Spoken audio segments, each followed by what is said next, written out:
Statement of legal notice as according to the Open Public Meetings Act has been satisfied, and a statement certifying the same will be executed. Please join me in the pledge of allegiance. Allegiance to the flag of the United States of America and to the republic for which it stands, one nation, under God, indivisible, with liberty and justice for all. Santiago, roll call, please.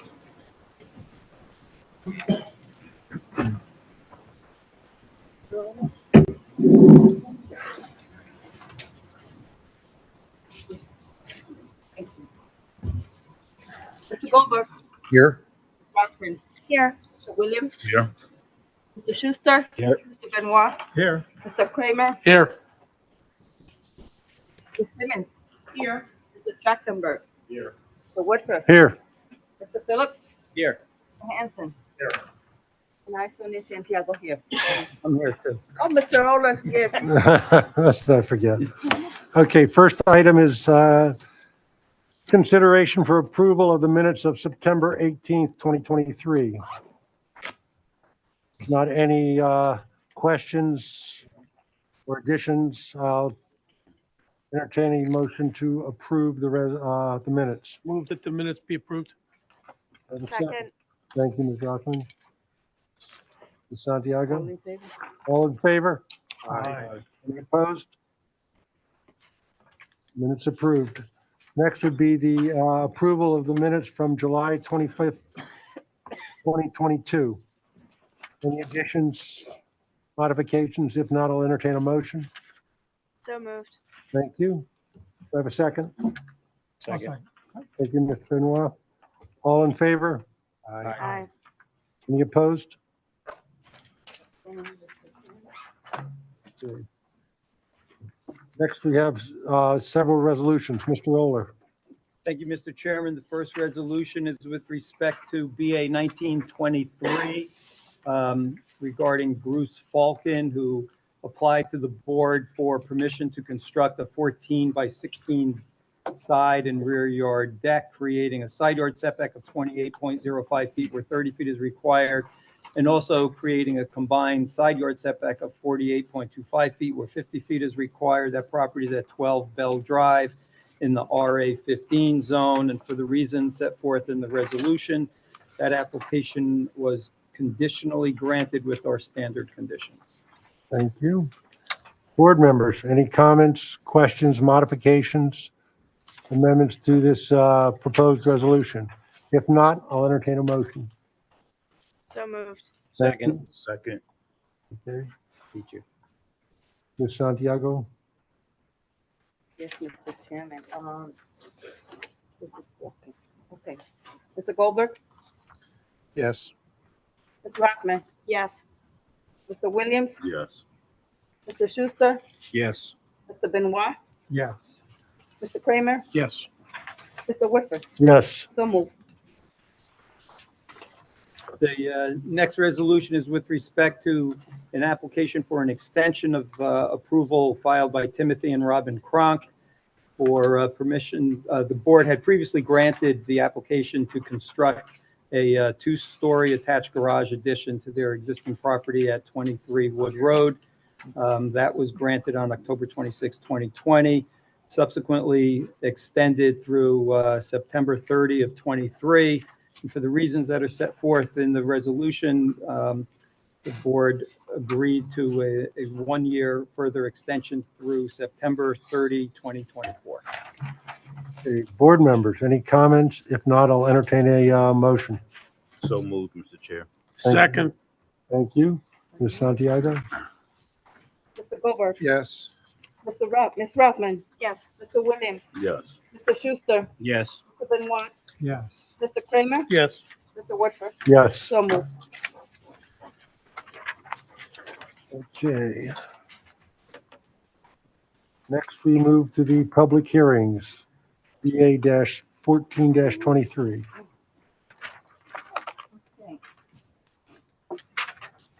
Okay, Mr. Chairman, this is application BA 14-23, Block Acquisitions LLC, blocks 5801 and 5403, lots 1, 8, and 9 Springbrook Road. And bear with me. I don't have the other two. Unless 254 on Kimball Avenue? 234, 234. And 230 something, right? 232. 232 and 234 on Kimball Avenue. In the Okay. OSGU and RA 15 zone for section C and D. Applicant proposes a minor subdivision to create one additional lot for the construction of 16 detached single-family carriage houses. In addition, the applicant proposes to construct public space for a passive landscape park with walking trail on an adjacent lands along Mount Kimball Avenue with other related improvements. Mr. Vitale? Mr. Vitello, your appearance, please. Yes, good evening, and it's nice to see everybody. It's Frank Vitolo. I'm with the law firm of Sills, Cummins and Gross. I'm representing the applicant, SLOC Acquisitions LLC, and I do have my colleague here this evening, Josh Kudre, who's in the front row. I don't mean to interrupt you, but I'm going to recuse myself from this application. Okay. Landscape expert. So, Mr. Trachtenberg. Mr. Trachtenberg.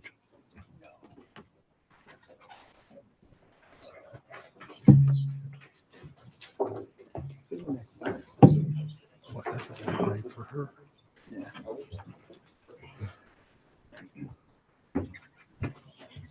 See ya.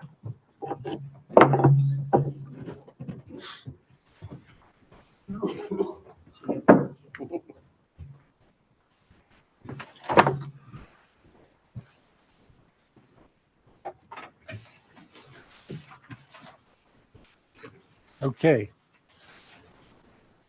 And I also wanted to welcome everyone in the audience here. This is not, despite what some may think, the Cyber Monday Xbox giveaway. So if there's anyone here for that, that's another night. But it is good to have so many people out and interested in this application. This application, ladies and gentlemen, proposes to subdivide 4.8 acres from the Springbrook Golf Club to create a 16-unit single-family home development. As part of this project, applicant further proposes to construct a approximately 1 acre pocket park adjacent to the development, which will feature native plantings, grasses, and a walking path. This development of upscale single-family homes will be known as the Carriage Homes at Springbrook. The homes will be constructed on a single lot and will be managed and operated by a homeowners association. There are no affordable units proposed or required of this development. The homes will range in size from 2,900 to 3,600 square feet and will feature a maximum of 4 bedrooms. Each home will have a 2-car garage and a driveway.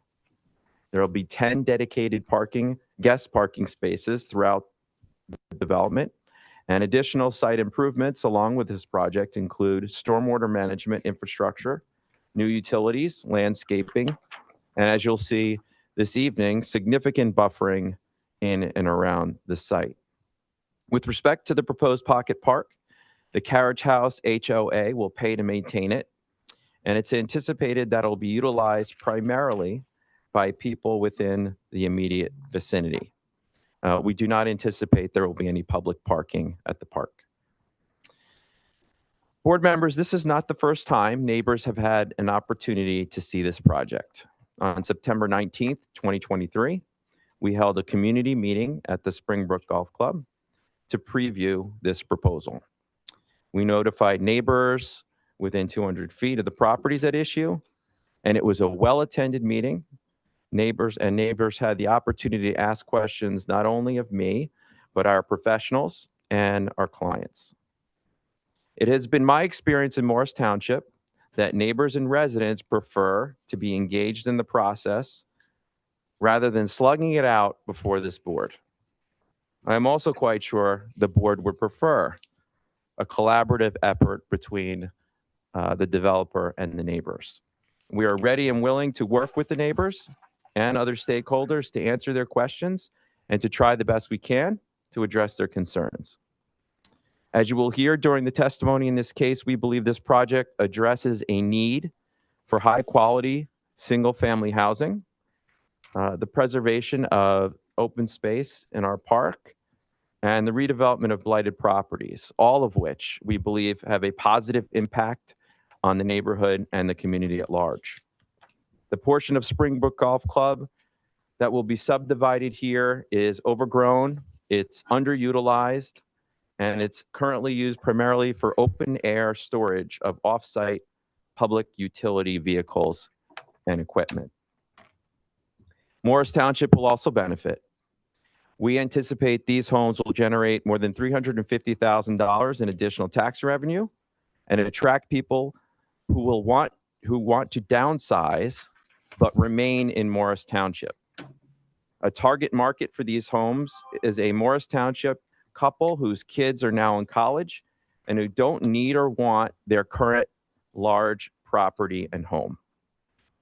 Moreover, I wanted to remind the board that 2025 is right around the corner, and if not this development, the township always runs the risk of having to consider a much higher density affordable housing project for this location, which may involve townhomes or small apartments. Again, 2025 is only a year away. There are a few variances we're seeking this evening. You'll hear a lot more about them from our planner, Michael Tobia. Although the most significant variance we're seeking here is a D1 use variance for the type or form of residential development proposed here.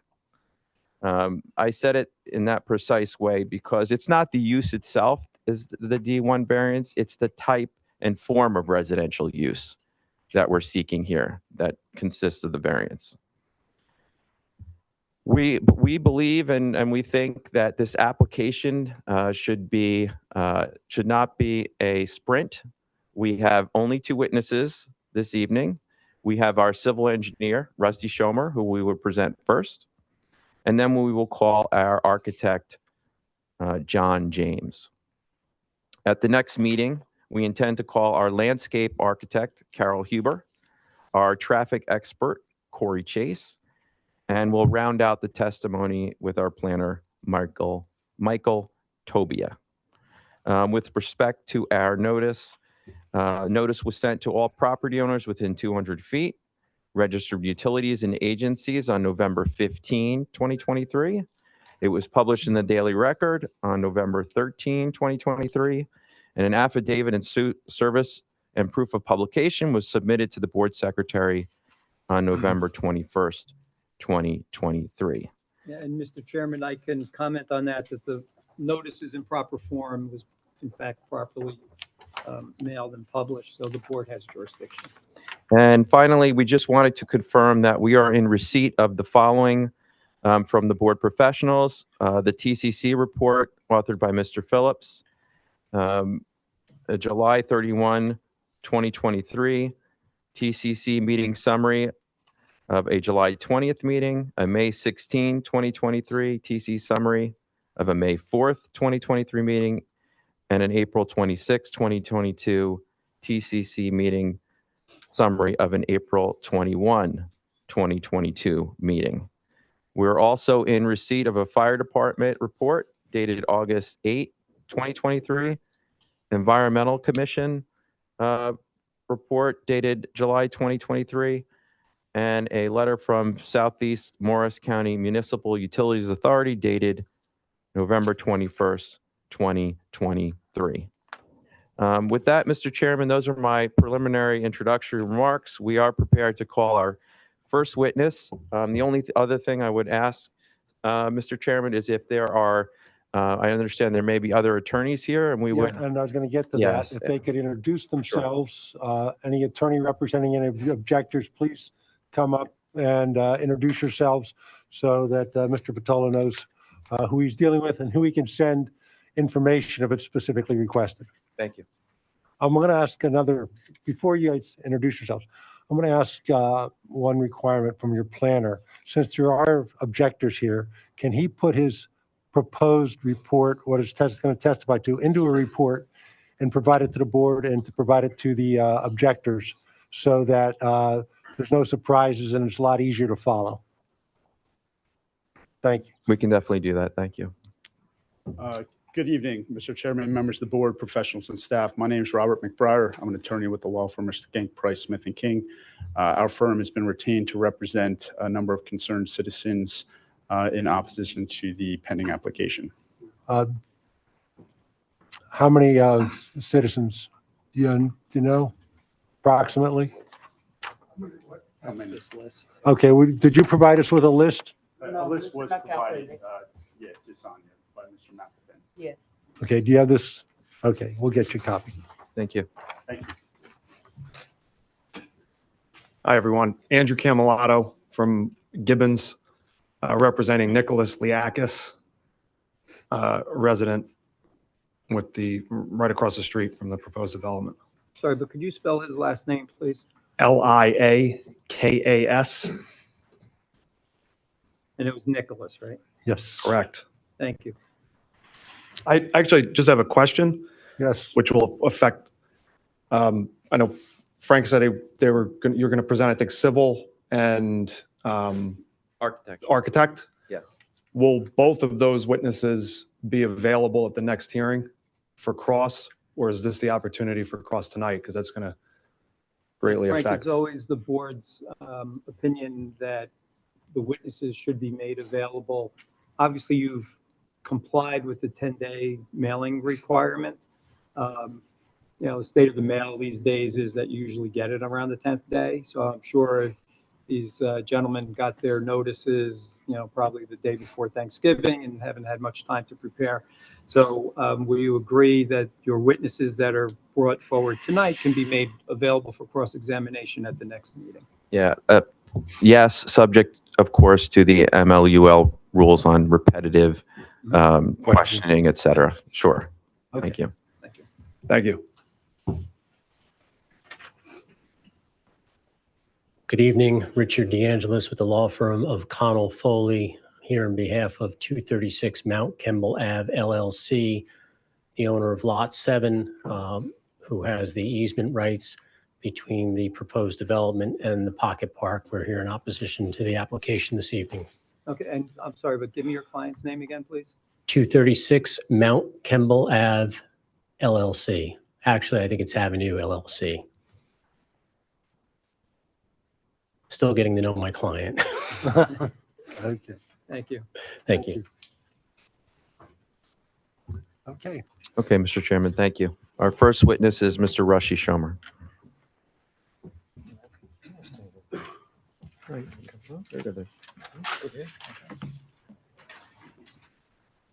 Rusty, would you please remain standing, raise your right hand? Do you solemnly swear that the testimony you will give to this board will be the truth, the whole truth, and nothing but the truth, so help you God? I do. Is this not? Okay, Mr. Schomer, if you just again, please state your name and your address for the record, please. Sure. Richard B. Schomer Jr., 119 Cherry Hill Road, Parsippany, New Jersey. And sir, could you give the board the benefit of your qualifications, please? Sure. I have a Bachelor of Science degree in Civil Engineering from the University of New Hampshire. I'm licensed as a professional engineer and a professional planner in New Jersey. I'm also a certified municipal engineer. I've been so licensed for 20 or 30, well, we're going to approach 40 years before long, but and testified before this board on many occasions over the past decades and many other municipal boards, planning and zoning boards in New Jersey, and been accepted as an expert in engineering before boards and Superior Court on various matters. Frank, are you offering Mr. Schomer as an engineer, as a planner, or both? As an engineer. And Rusty, your engineering license is current? Yes, it is. Okay. We'll accept Mr. Schomer as an expert in engineering. Thank you. Okay, and Mr. Schomer, you have prepared the site plan and the related documents in this case? Yes, I did. Okay, can you please bring the board through the site and highlight some of the information on those plans. Sure. I have, right, thank you. I have a couple of exhibits that I'm going to present. Are those items that we have already in our packet, or is this a new exhibit? A new exhibit. Okay. I did forward them to Sonia. I hope she got them. It was later today when I did that, but you should have them. If you need them again, I can certainly send them. Okay, so we'll just number them one at a time. All right, we'll go A1, and then as we get there, you'll just, for the record, describe what each is. Please. Sure.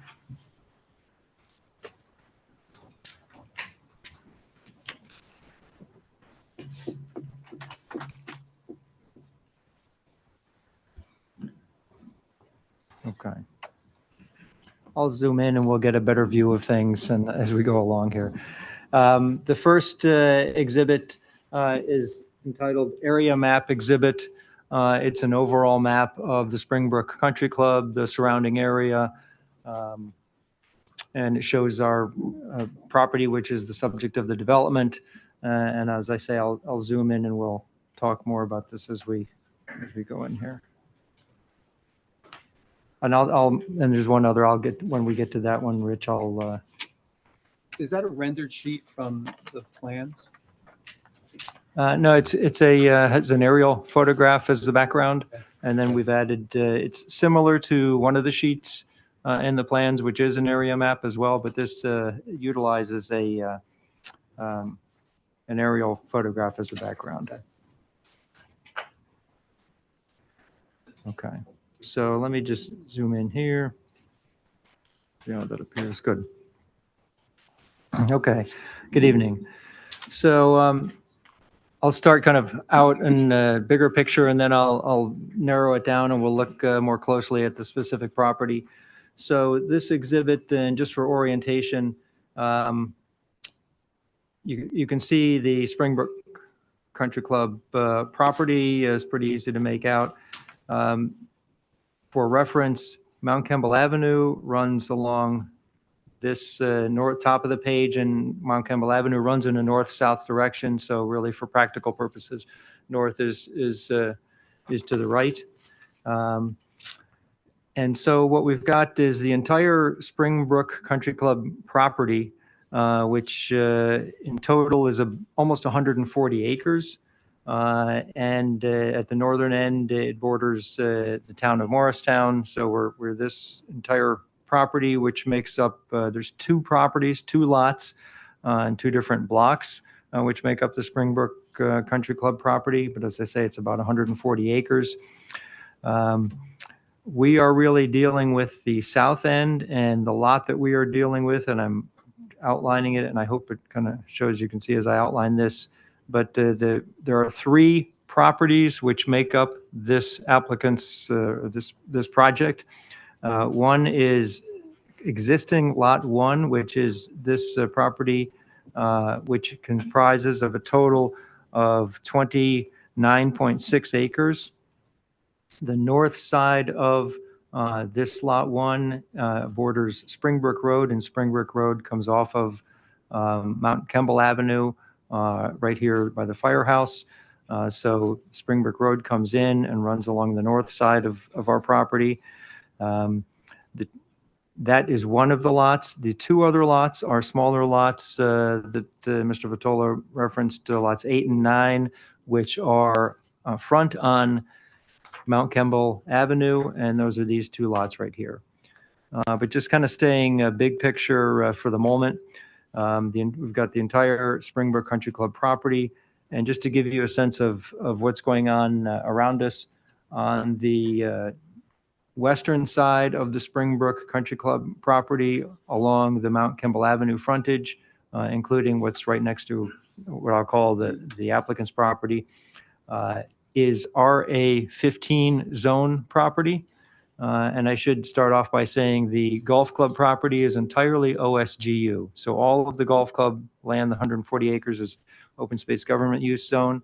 But along the western border on Mount Campbell Avenue is RA15, which is 15,000 square foot minimum lot size zoning. To the south of us becomes RA 35 zone. As we get around to the eastern side of Springbrook Country Club, it again goes to RA 15 zoning. And then as we come around the other sides, and these are the farther away from where we are dealing with, but there are some RA 35 and RA 25 zoning. And then, as I said, the north end of the Springbrook property abuts the town of Morristown. And the north western corner, you see this TH8 Townhouse 8 zone, which is the Springbrook Townhomes, which extends into here. So that's one of the other zones adjacent to us. So let me zoom in a little bit so we can look more closely at our site and where we are dealing with.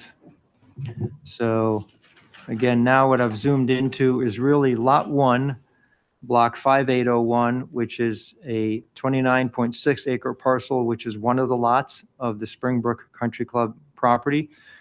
This contains, as you can see on this picture, a couple of, or three of the golf holes associated with Springbrook Country Club. So as Mr. Vitola pointed out, we intend to subdivide out a portion of that, and that's in this northwestern corner of Lot 1. This is a parcel of 4.7 acres, 4.8 acres is to be subdivided out. This is the site where the 16 homes will be located. Also adjacent to that is lots 8 and 9, which, as I said, are part of the RA 15 zone. They front on Mount Kemble Avenue. Those are part of the project as well. They make up about 1 acre. So in total, we've got about 5.8 acres of property, which would be the subject of this development. Once this 4.8 acre parcel is subdivided out, the remaining area of Lot 1 will be 24.85 acres. Lots 8 and 9, the RA 15 zone area, that property is currently vacant. It's overgrown. There's some remnants of an old foundation there, but it's basically overgrown. There's a lot of invasive plants in there, and you'll hear more about what's going to happen on that in terms of the park and the plantings and replantings that'll happen there.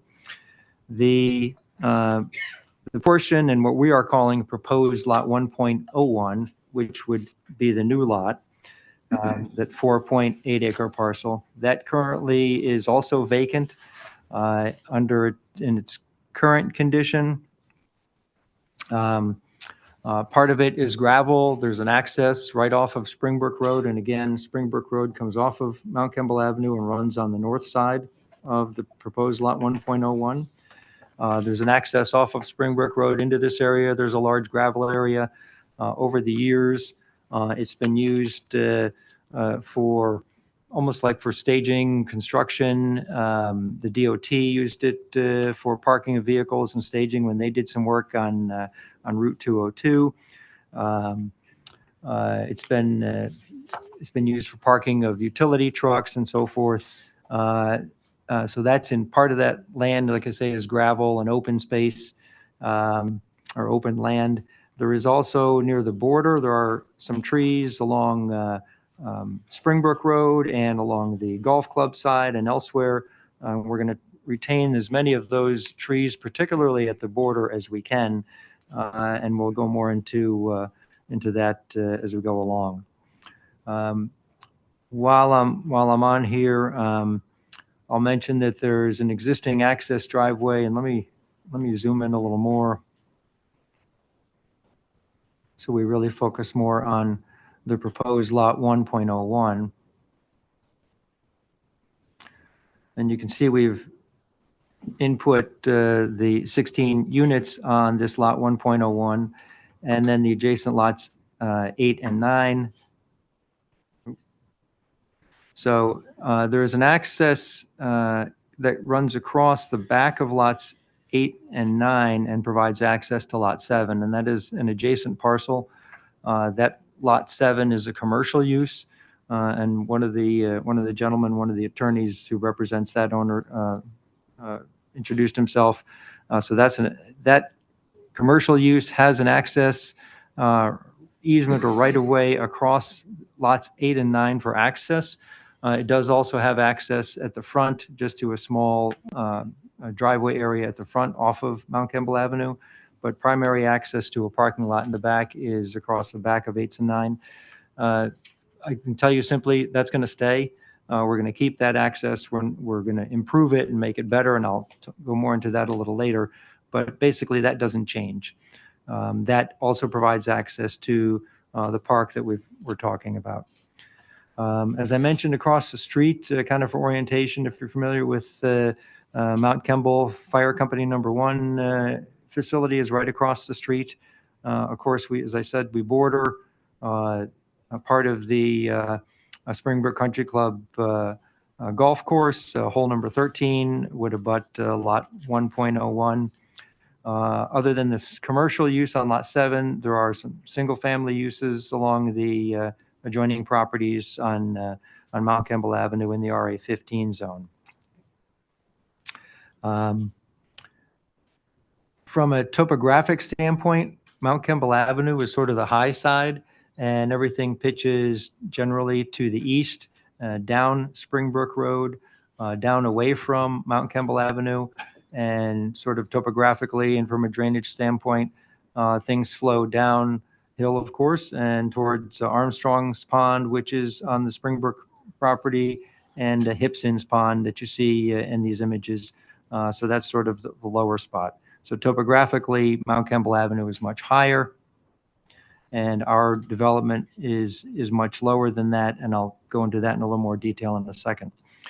As I said, this area, proposed lot 1.01, is vacant. It's unused except for the miscellaneous uses that I mentioned, but it's not used, and we do want to keep the existing trees at the perimeter, and I'll show you more of that in our next exhibit. So just to kind of just to touch base, there are no environmental constraints on this property. There's a little bit of steep slopes, but no wetlands, no flood hazard areas, no flood plains, no riparian zones, no constraints such as those which we have to deal with. So again, lot 1.01 is 4.8 acres. The entire property of this application would be 5.8 acres when we add in the 1 acre of the park, and the remaining area of lot 1 would be the 24.85 acres. And again, this really doesn't impact the golf course in terms of its use of the property, because this area is not utilized. So with that, I'm going to go to the next exhibit.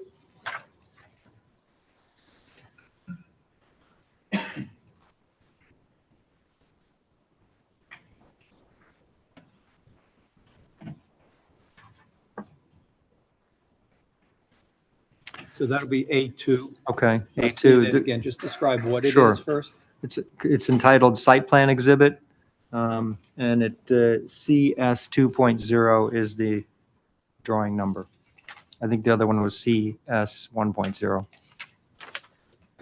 So Exhibit A2 is more focused on our lot 1.01 and lots 8 and 9. The orientation is 90 degrees different from what we were just looking at, and it's a little clearer, the background picture. But Mount Kimball Avenue runs north and south along the left side of the picture here.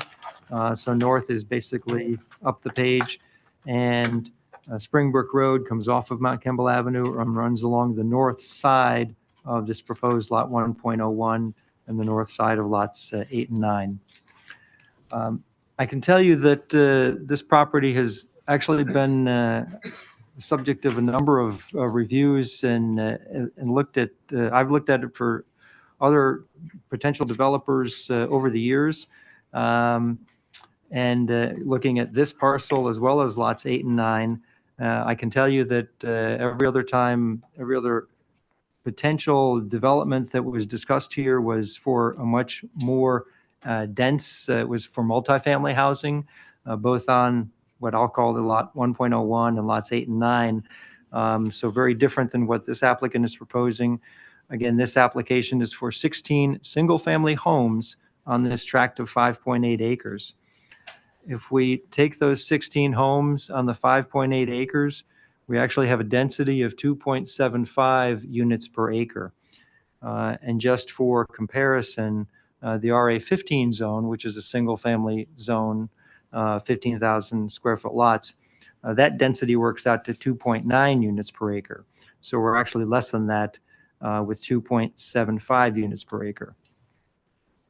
And again, this project or application is a little different than some that many we've done in terms of it's not a standard subdivision. So just some people look at this and say, oh, it's a single family home subdivision. It's not a subdivision. There are 16 single family homes that will be on the single property. And that single property will be maintained by a homeowners association.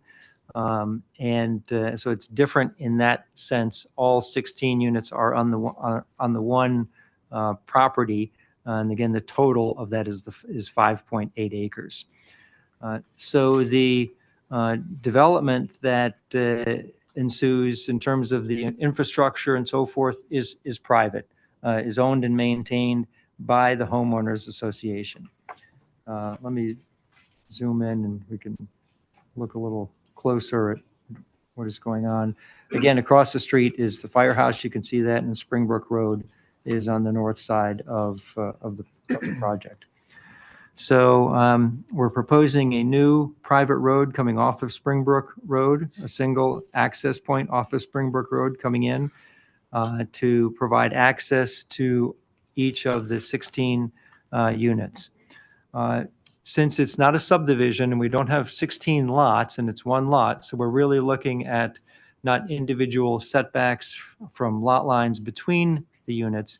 We really look at this as setbacks for the entire tract. So we're maintaining a 50-foot setback for the entire tract. The closest point to any building would be 50 feet from Springbrook Road, and at the other sides, it's sort of a rear on the golf course side and on the side behind the Mount Kemble properties. There we're maintaining a 40-foot tract setback. So 40 feet around all sides except along Springbrook Road, a minimum of 50-foot tract setback. The homes will have a minimum 15-foot separation between them. So at the closest point, they'd be 15 feet side to side. Across front to front, if we look at that, we have a 65-foot minimum separation. So minimum setbacks or between the buildings. Again, it's not a yard setback, it's really a building separation of 65 feet when looked at them front to front. The nearest single-family residences are those on Mount Kemble Avenue. As I said, and just again for orientation, lots 8 and 9 are part of the would be the park. Adjacent to that is lot 7, the commercial use that we mentioned, and adjacent to those are single-family homes. Those single-family homes would be at the closest 110 feet away from these units and up to 160 feet away. However, as I mentioned, topographically, Mount Kemble Avenue is the high side. As you drop down and drop into the property, what we see is that if we look at this row of homes, for example, on the western side of the project, those are up to 30 feet lower than Mount Kemble Avenue. So these will be set down, and the homes on Mount Kemble Avenue will really be looking over the tops of these homes. And then again, the property continues to fall away as we go to the east or to the right as we look at this drawing.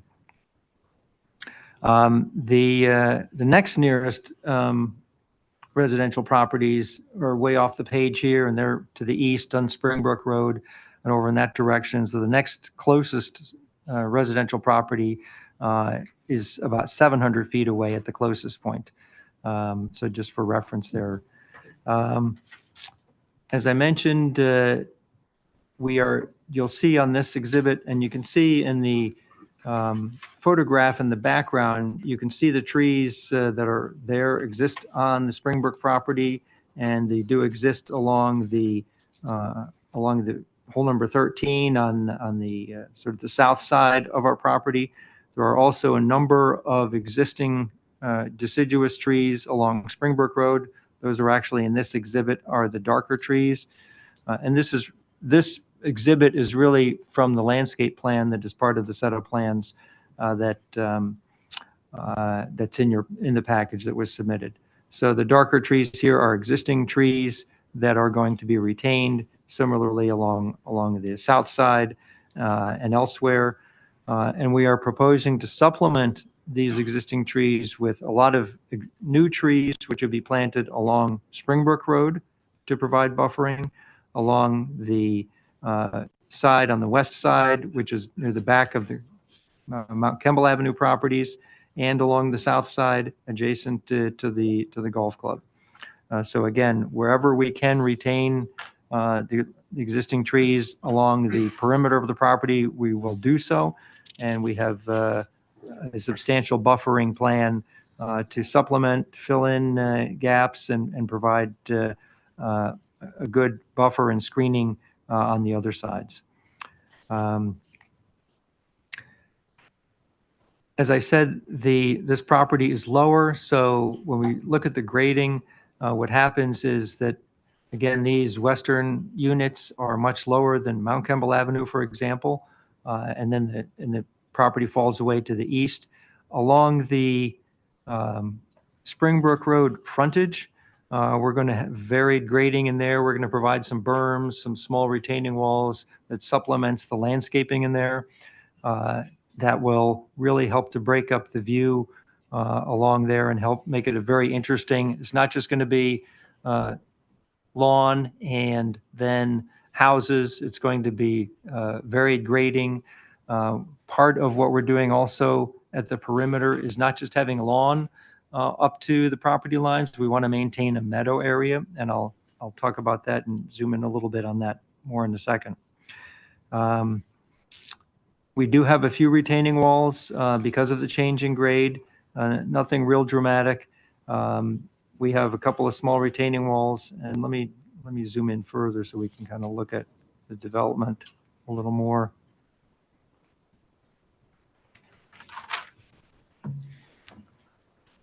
So we have some small retaining walls in the front, a short one along Springbrook Road, and another one at the rear where we have some of the visitor parking, and we have a small retention basin or detention basin.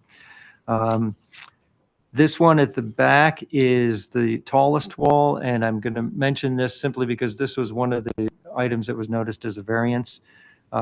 There's a maximum wall height permitted of 6 feet, and we're actually complying with that wall height of 6 feet. So the maximum wall height here is 6 feet. However, on top of that wall, we want to have a safety fence because we do have parking here, and we want to have that safety fence, which would be 3.5 feet high. So when you take the 6-foot wall, the 3.5-foot safety fence, those get combined under your ordinance and they're considered as 9.5 feet. So we're seeking relief for that 9.5-foot total height where 6 feet is permitted. That fence at the top is not going to be a solid fence. It'll be an open type fence.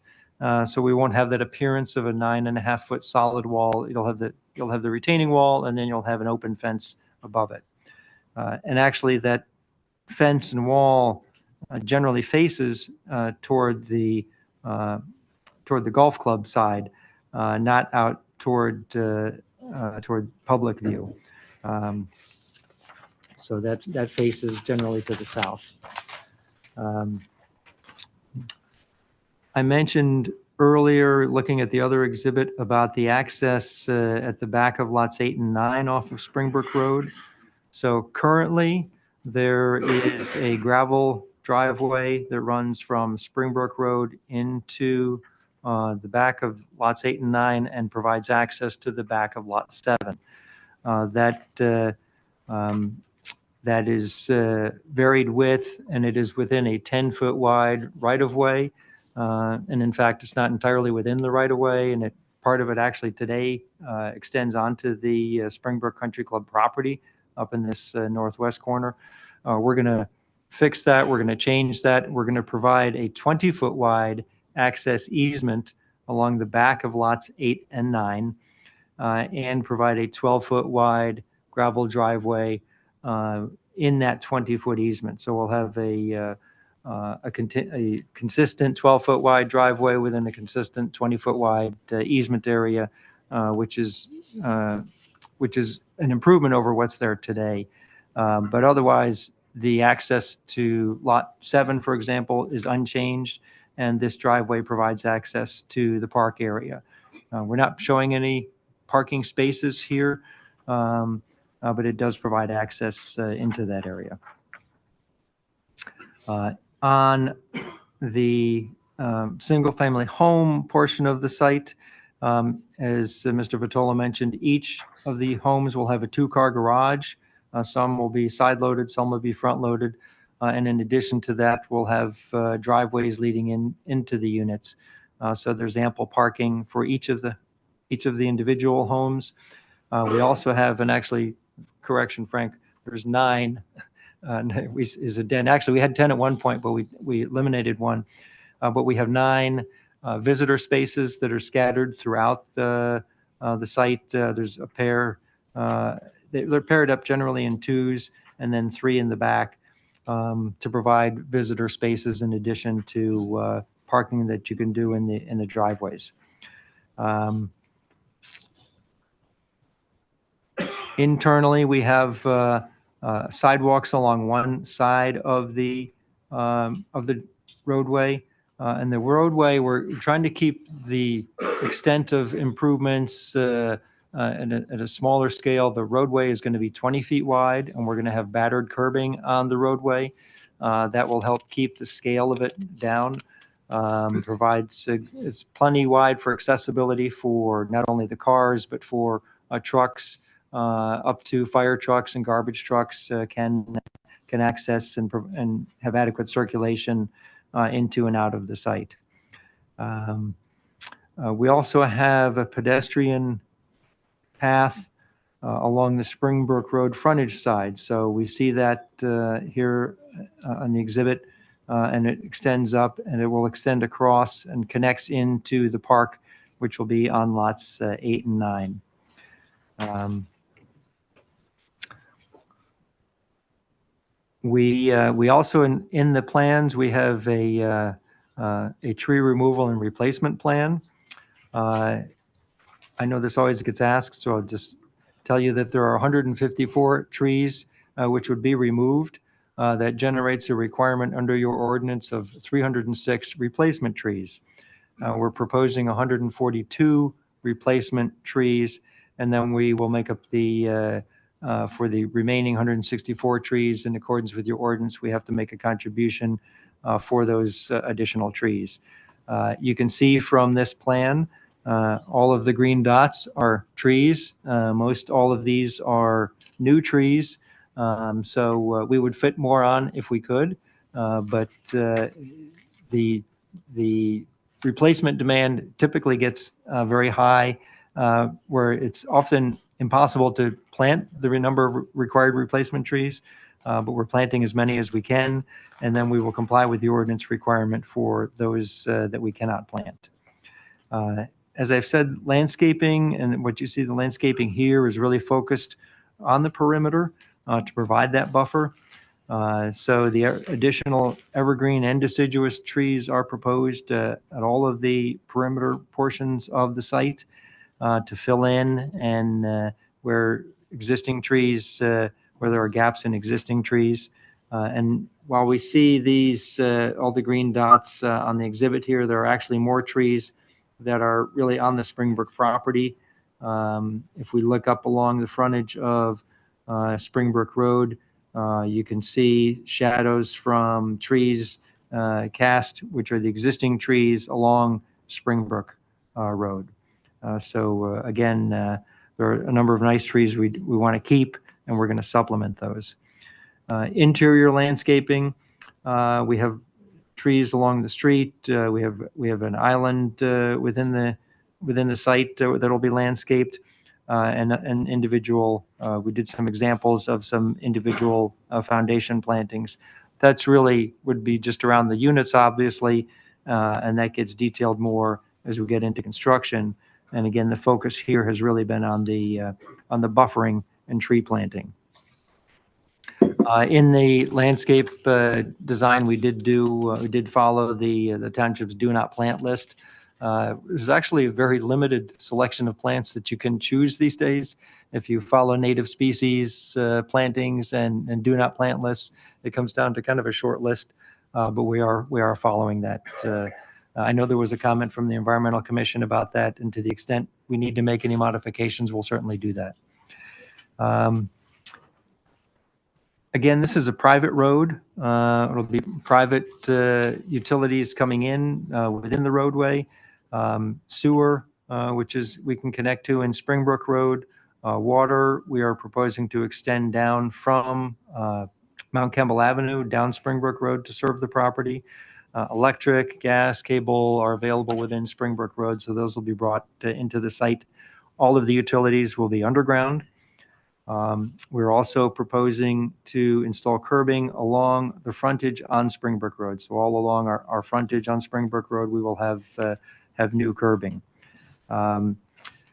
We do have a couple of lights that we're showing. We have one light at the entrance to light the intersection area, and only one other pole-mounted light at the island partway up the private road. So we're really keeping lighting levels will be low at typical single-family residential levels. We won't have floodlights, and having the homeowners association allows actually more control on the individual units to prohibit things like floodlights and so forth. So the homeowners association can help keep things in check and provide a consistent maintenance throughout the site. The other question that always gets asked, of course, is stormwater runoff and stormwater management. So I will tell you that as part of our submission submitted with the site plan, we had a detailed stormwater management report that was submitted. The stormwater addresses the township, the RSIS, and the NJDEP standards.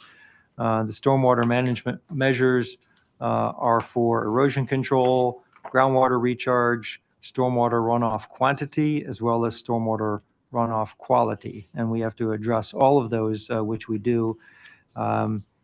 So to do that, we actually have, I mentioned a small detention basin. We actually have three small, they're bioretention basins, which provide water quantity control and water quality control. So we have one at the back, which is where that retaining wall is that I mentioned earlier. We have one near the front, near the entrance.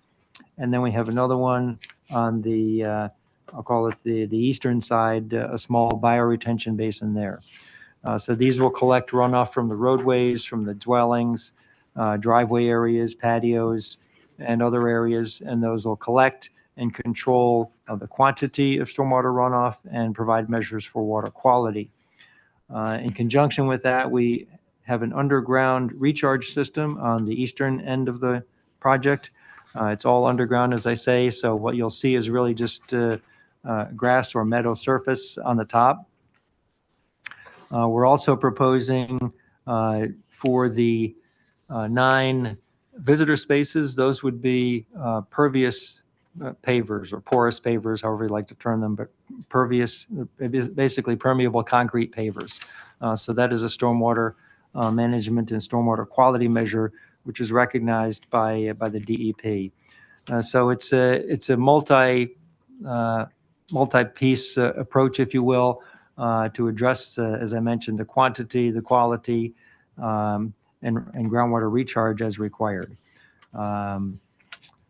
There are no stormwater facilities on site other than a couple of inlets which collect some runoff and discharge it into the municipal storm sewer system. So, and as I said, this is detailed in the stormwater management report, but actually we have less runoff, reduced volume, reduced rates of runoff from the site under the conditions as proposed compared to existing conditions.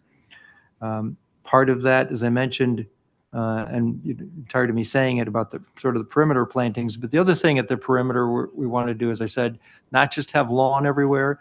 So with the trees at the perimeter, both on all the sides really, including the Springbrook Road side, we want to have it as meadow areas. So we'll have a mixture, we'll have some lawn right around the units, and then we'll have a meadow areas which are mowed less. It provides a more natural type of condition.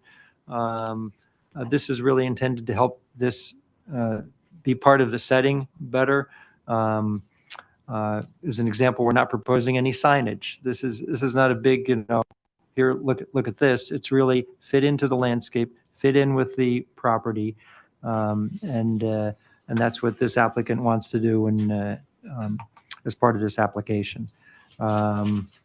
Other approvals we need, Morris County Soil Conservation District and the Morris County Planning Board, those we know we have to get. And those will be obtained in due course. Frank,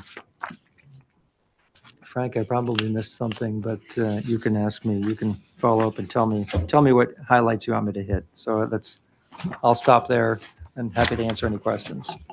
Thank you, Mr. Stromer. It actually was very comprehensive. Can you just, can you zoom out of that for a second? So the site, you said your testimony was the site was approximately 4.8 acres. And That's the lot 1.01. And then the other park space is an acre. Yes. So if we put them both together, is it fair to say that the park is approximately 1/6 of the site area? Okay. Yeah. Correct? Roughly, yeah. Okay. And the density you mentioned before, we could probably put another 2 to 3 homes on that open space, correct? If we On this RA15 zone, Correct. yes, it's zoned for RA15 use, and it could be developed with single-family residential uses. And did you speak about the garbage to the site, the garbage? I think I just said that the roadways are designed really to handle trucks such as garbage trucks and fire trucks, and Okay. And did you mention a turnaround that we incorporated as part of our? we did it at the end as a result of one of the TCC meetings. We provided a turnaround at the back end of the. We don't have a traditional cul-de-sac. Cul-de-sacs take up a lot of pervious coverage, but we have a dedicated turnaround area. Correct. Great. I think that covers the couple issues I thought we needed to go over. Mr. Chairman, that's what I have on direct for this witness. I have a couple of questions. Mr. Stromer, can you show us where the turnaround areas that you just described? So it's at the back here. It's partly covered by the trees here, but it's a dedicated not a parking area, but turnaround area for vehicles. If they come in and need to turn around, they've got a space to turn around and do so. Okay, so that's like for garbage trucks or fire equipment? Fire equipment, quite frankly, can drive around this this portion. I don't know what to call it. It's not really a cul-de-sac, but it's sort of like a knuckle. They can pull around this area, pull up and back in and maneuver in that area. This is not really extensive. Rusty, excuse me, but Yeah. can you highlight it at all through your computer? It's very When you difficult say to this, see your To follow, cursor. it's hard to see Yeah. the cursor. Yeah, when you say this area, that doesn't help any Oh, transcript. Rusty, why don't you stand up at the screen and just point with your finger? Oh, okay. Oh, it's right there. Yeah. So take the microphone with That's you. easier. Thanks.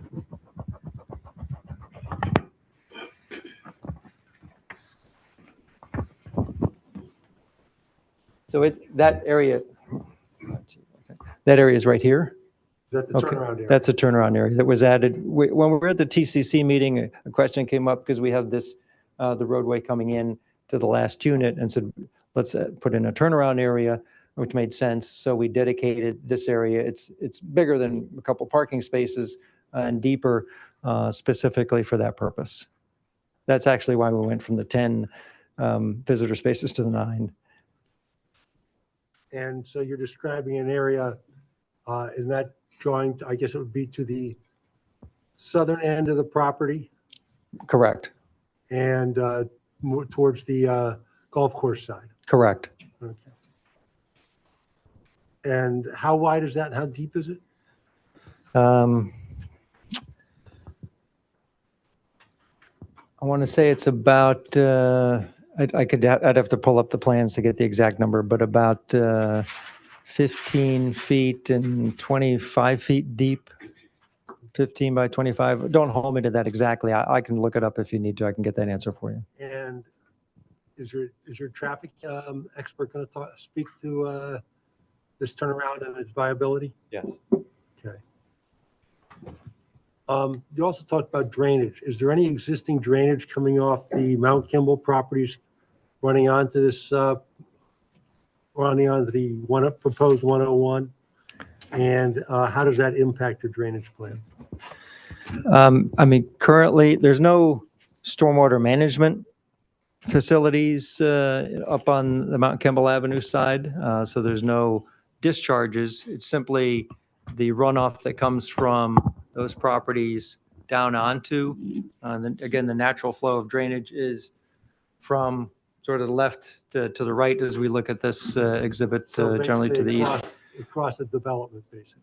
Correct. It comes onto, and then it gets collected as part of our drainage facilities, and then goes into our system. Okay, and were that drainage figure incorporated into your drainage plan as far as calculations? I'd have to check is how much water, but basically it's the same. That doesn't change what's coming off of those properties. Right. But how do you calculate it into your proposed drainage plan, and is that accounted for? Yes, it can handle the runoff coming from those properties coming into our facility. Yes. Along the golf course, I mean, if I walked out there and I've walked the golf course a number of times, but years ago. There's the out of bounds figures there. That's not the proposed property line. The proposed property line is much closer than the current out of bounds. Is that correct? Part of the out of bounds is, well, again, Because I want the audience to know exactly where this property line is going to be in relationship to what's there now. yeah, so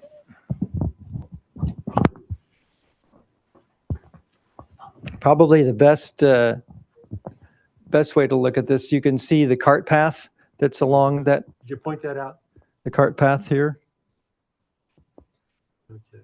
Okay, the cart path, and you can see it on the plans as well, but the cart path for that hole runs along that side. That stays, that doesn't get changed. The out of bounds that you're mentioning is to the right of that. There are a number of trees, and you can see them on this exhibit and on the plans. So you've got the cart path, you've got trees, and then you have this property. So Now, the existing trees that are along the cart path, are they going to remain? Yes. Or some of them coming out? no, those stay. Because there's almost like 2 rows of trees back there. And it looks like some of them are on the proposed property because the cart path goes how close does the cart path come to the proposed property line? I don't have an exact measurement at this point. I mean, there's the closest point, maybe it's 10 feet to the property line or so at the closest point. Right, and so the trees, But the So- trees stay.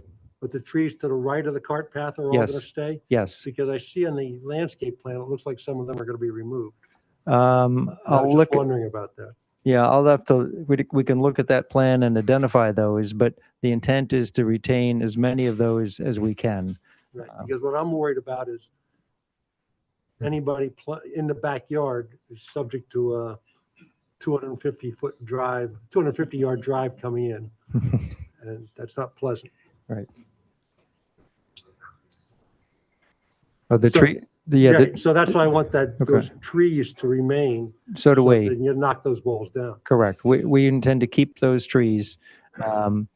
If there's one or two that might have to come down there up where the houses are, but the trees right along the cart path, all along that area are to remain. Okay.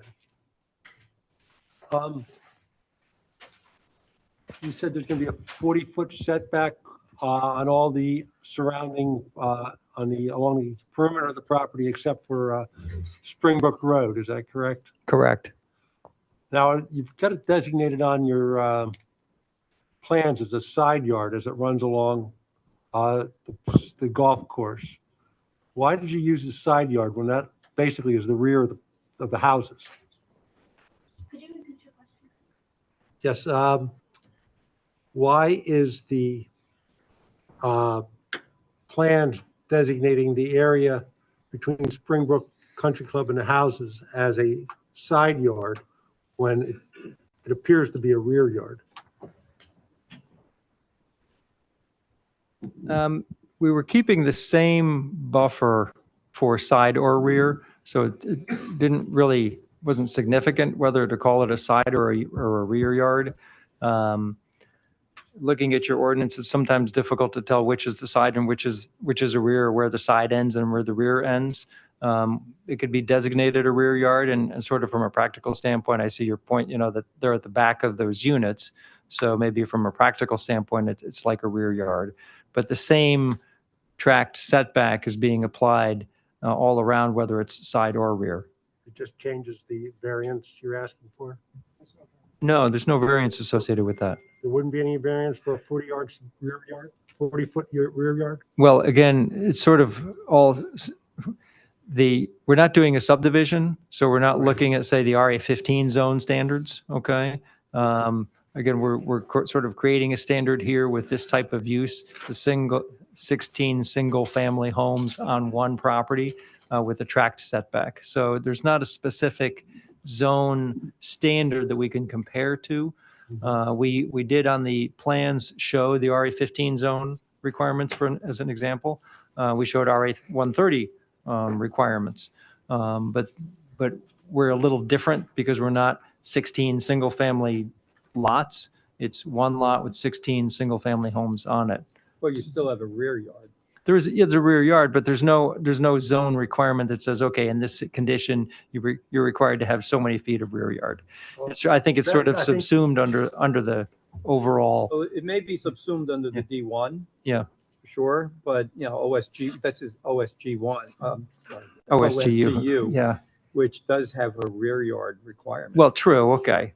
And front So and you're varying from the OSGU. okay. rear If you yard want to look at it requirement. that way, that's fine. Yeah. That's fine. But I do agree, it's subsumed into Yeah. the D1. I'm going to let Mr. Tobia talk about that.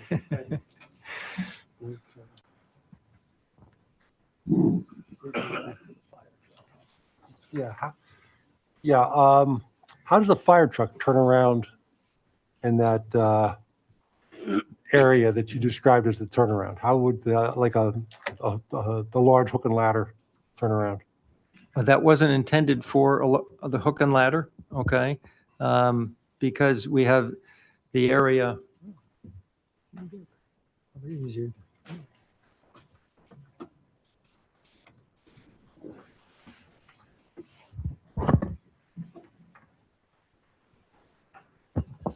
Because we have this turnaround area, sort of, I'll call it the knuckle, or that sort of like a cul-de-sac in that area where fire trucks can maneuver around there. The distance to the back is not very far. This was not intended for the hook and ladder truck to come in and pull around and turn around in there. That was really intended for others who come in, cars particularly, that or smaller trucks that need a spot to pull in and turn around. Okay. No.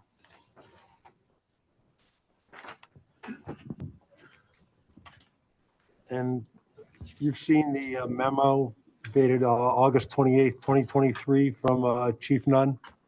Yes. Okay, and does this comply with what his requests are?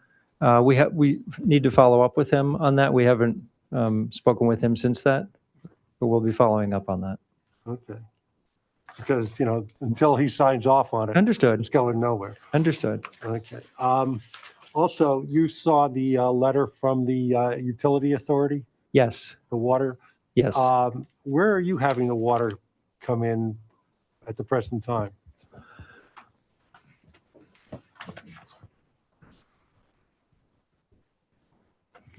Right now, as I mentioned, we're showing a water extension from Mount Kemble Avenue. So it comes down Mount Kemble Avenue, from Mount Kemble Avenue down Springbrook Road, and we're showing it coming in at the high side of the project, and it would come in and then go to the new private road and then run down the private road. Okay. That's where we show it.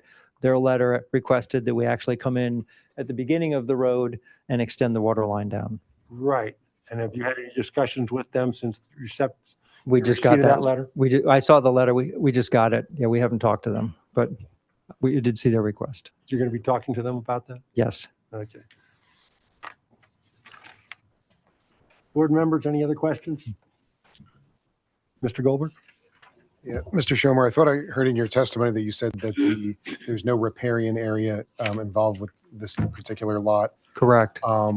That sort of conflicts with the report that we have in our packet from the Environmental Commission, which indicates that practically almost the entire lot is classified as a riparian area. So maybe there's a disconnect there, or I'm not really sure how to reconcile that.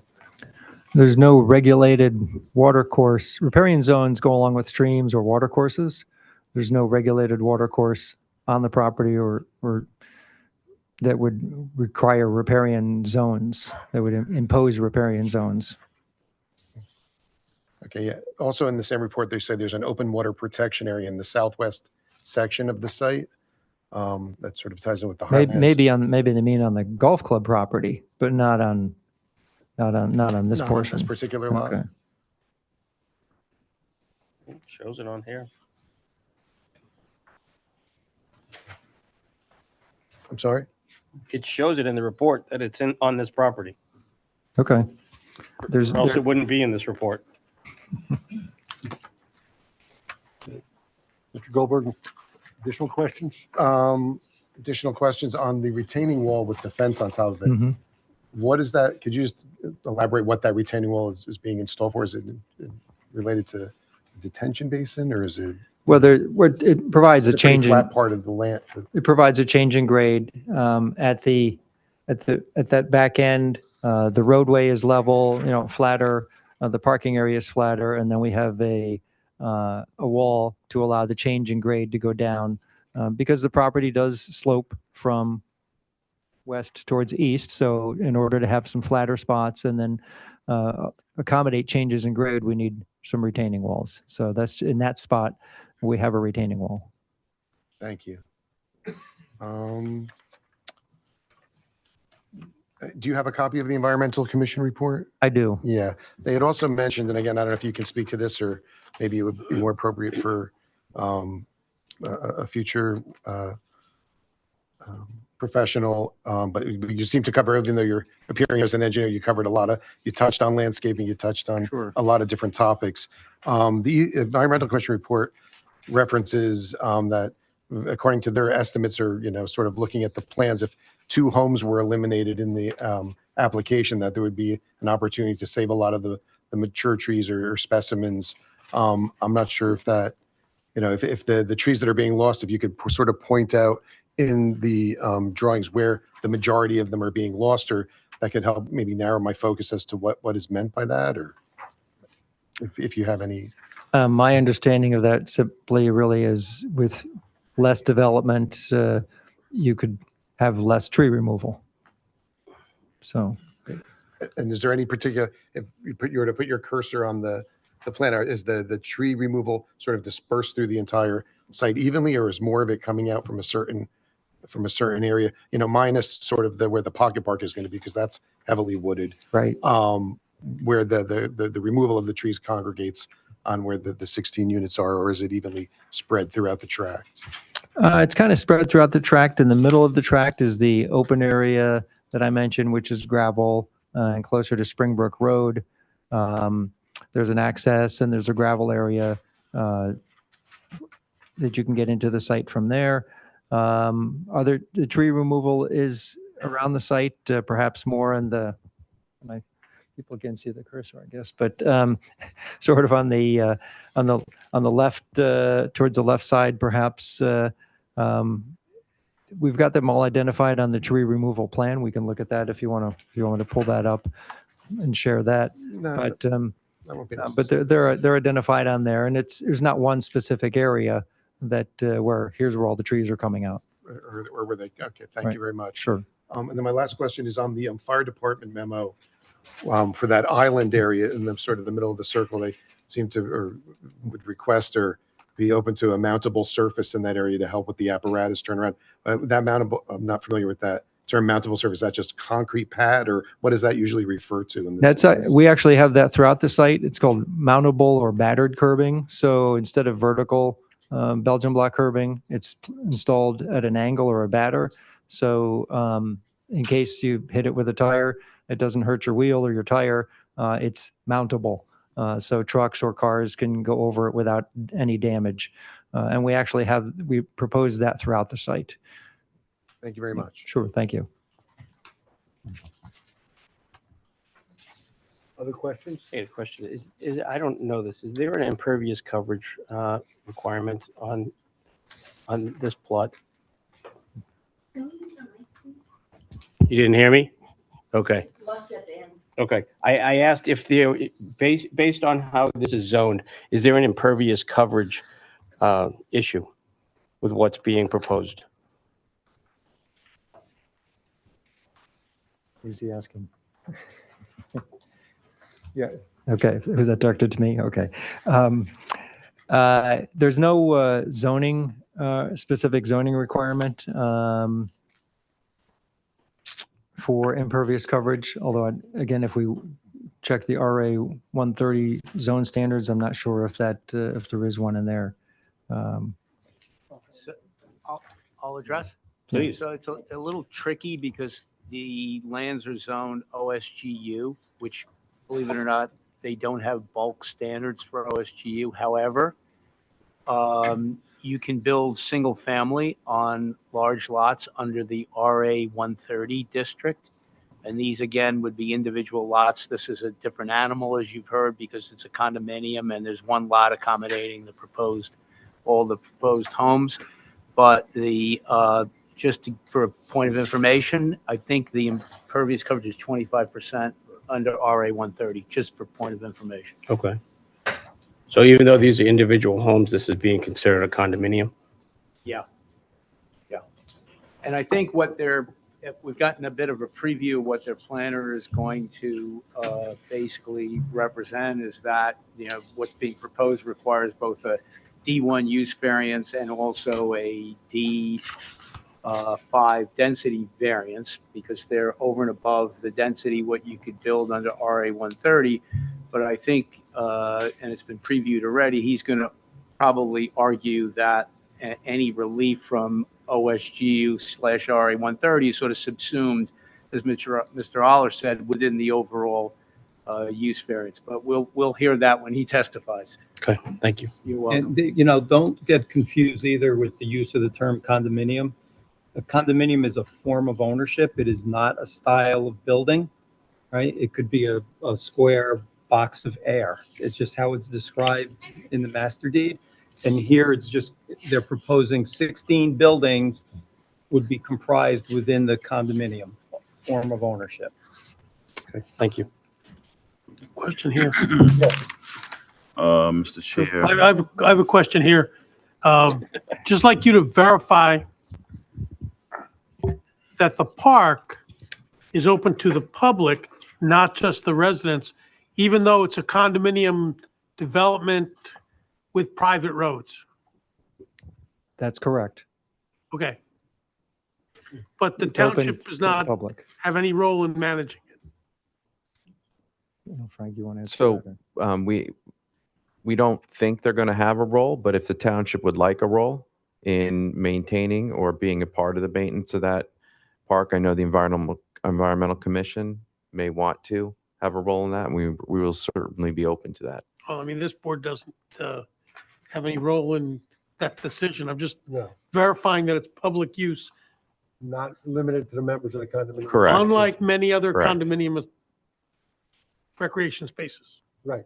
Okay, thank you. Like the park area is part of the condominium land, correct?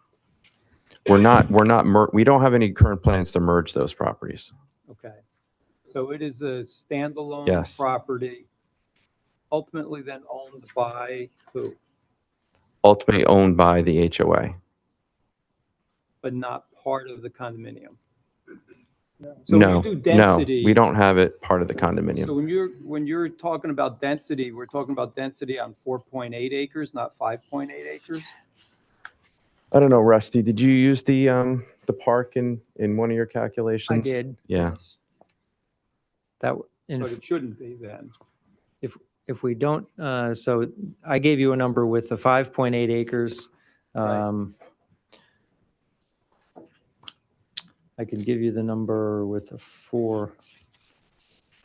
Yeah, I mean, look, to the extent that Mr. Schomer has testified that both lots are included in density, we would consider merging them. I know that originally we were not, but we would merge them because that obviously has a material impact on the density of the site. So, whereas originally there were some other reasons that the client did not want to, we would have to merge them now that I'm, thinking this through. So we would merge them as part of any approval. And also, I'd also like to say to the board members who ask questions about the riparian zone, we are going to get the right answer for you. And we're going to recall. I can clarify that, actually. Okay, because I was going to say we could recall you, but if Yeah. you have it right there, go ahead, Mr. Schomer. Well, the Environmental Commission report talks about a riparian area, and it's looking at the entire 30-acre parcel, which is Lot 1, which is part of the Springbrook Club property. And as you saw in the earlier exhibit, Hipson's Pond is on that 30-acre parcel. So it's identified as a riparian area. That's different than a riparian zone as regulated by the DEP. In response to Mr. Goldberg's question, he was asking about riparian. There are no riparian zones, which I said earlier, that's correct. On our 5.8 acre parcel. But on the larger Springbrook Club property, there would be where there are regulated waters. But that's not part of our 5.8 acre area. Does that clarify it? I believe it does. Okay. Other board members with questions? Mr. Chair, I just want to go over that the trucks and the vehicles that'll be going. I apologize. I just want to verify that the trucks and the vehicles that will be going around this site will have enough room to maneuver even with the elements, let's say snow and leaves and what have you. It's enough room because you said it was 65 feet from front door to front door, I do believe. Yes, that's correct. And are there sidewalks? There's sidewalks on one side of the street. The road is 20 feet wide with mountable curbing. We've used that width in other projects, other developments, which are functioning fine. So it's wide enough to accommodate the traffic anticipated. Okay. And there's street lights, right? We just have mentioned the one light up at the entrance near the intersection and one other light. Otherwise, it'll be residential lighting on individual at the individual homes. We did not want to have a lot of high level of lighting along here, so we just have the 2 pole-mounted light fixtures. Okay. And Mr. Vitola, you said in your opening remarks, you said something to the effect that, and you said it twice, you said, we all know what's happening in 2025. And I walk around that area all the time, so I know. Tell me what's happening. So in the 2025. new affordable housing round is coming in 2025, and so there'll be a reassessment and a reissuance of the number of affordable units that must be built in townships, cities, municipalities all over the state of New Jersey. So at that time, depending on where the township is with its number, and I make no representation, I don't think that's my place to say, but if there were an issue with the number of affordable units, then you could have developers, in the driver's seat threatening to sue unless they could build a dense project in areas where you can develop. And this site is certainly a site we consider a developable property. So my point was, you have the opportunity here to have a less dense project, single family homes, Whereas in 2025, there'll be more pressure and maybe even no option to have to put more dense housing in parts of the township that you may not want to put them. That was the point. That was the point. Yeah. Okay. Being that it is a condominium, then do you have any requirements to contribute to the township's land bank or their I can't remember what they call it here. I can't remember. Yeah, It's not a land bank though. It's I know that if and it's not COA. No, correct. I know that there is no requirement for a contribution or for us to build affordable housing. I know if we did have retail, for example, or some commercial use, we would have to make a contribution to the Affordable Trust Fund. But as it stands, I don't believe that we have that obligation. Well, we did. This board approved after some time and some deliberation a project like right down the street. I mean, literally, like not far at all. And there was a contribution. There was definitely a contribution involved. Yeah, I believe that wasn't that a multifamily project. That was 257. It was a 8-unit. Yeah, that's right. Yeah. 10 Yeah, and by units. ordinance, I know that there is a requirement. I don't know if your township is 5 or 8 units, but I know that you do have to make either provide affordable housing or make a contribution over a certain number of units. Single family housing zoning that we're in now doesn't require it. Our community benefit that we believe we're providing is this 1 acre park for everyone in the community to use. Yeah, Although we're not required to do it, that's what we're You're proposing. saying that if this is a condominium, then you are required, whether it's separate or together. The lawyer just said if it was a box of air. Yeah, no, I don't believe that just because you're a condominium form of ownership that you have to provide affordable housing. It's based on the multifamily style of building. And these are single-family buildings. Paul, is that? Well, I think in answer to the question, the township, when it received substantive certification for its housing plan, was required, because it sought a vacant land adjustment, to institute a mandatory set-aside ordinance. That mandatory set-aside ordinance only requires that there be an affordable housing set-aside. Mr. Patola is correct. If it's attached housing, meaning multifamily housing, either traditional, like a garden apartment, or townhouses, this is basically single-family detached units, although, again, 16 on a single lot. So technically speaking, they are not obligated to provide affordable units consistent with the mandatory set-aside ordinance. We're gonna have to fix it. It doesn't mean you can't ask for That's it, right. but We they're gotta not fix that. required to provide it based on the mandatory set-aside ordinance. Any other questions?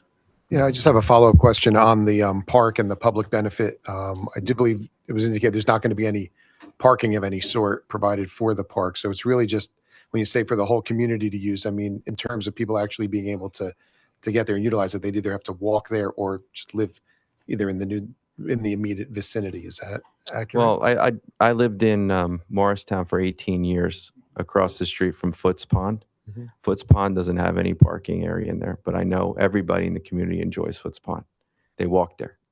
Exactly. So there'll be a sidewalk to get here. Yeah, when then spending time on the track, I did notice up on the corner there's a hydrant, and it looks like there's a little cutout. Some cars were parked there. I don't know if they're getting to a trailhead somewhere further up, but that particular area, which it wasn't official parking, but people were parked there, will be sort of developed out as part of the park. Though that would be sort of eliminated the ability for people to just pull up and park there. Is that accurate?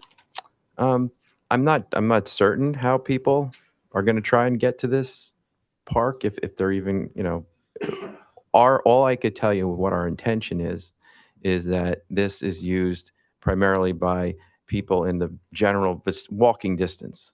Right. What we didn't want to propose is a park that has parking areas where you have people going there at night, causing trouble, that kind of thing. So we didn't include the public parking component as with it. And it's not, it's an acre, but it's not a 10-acre park. Right.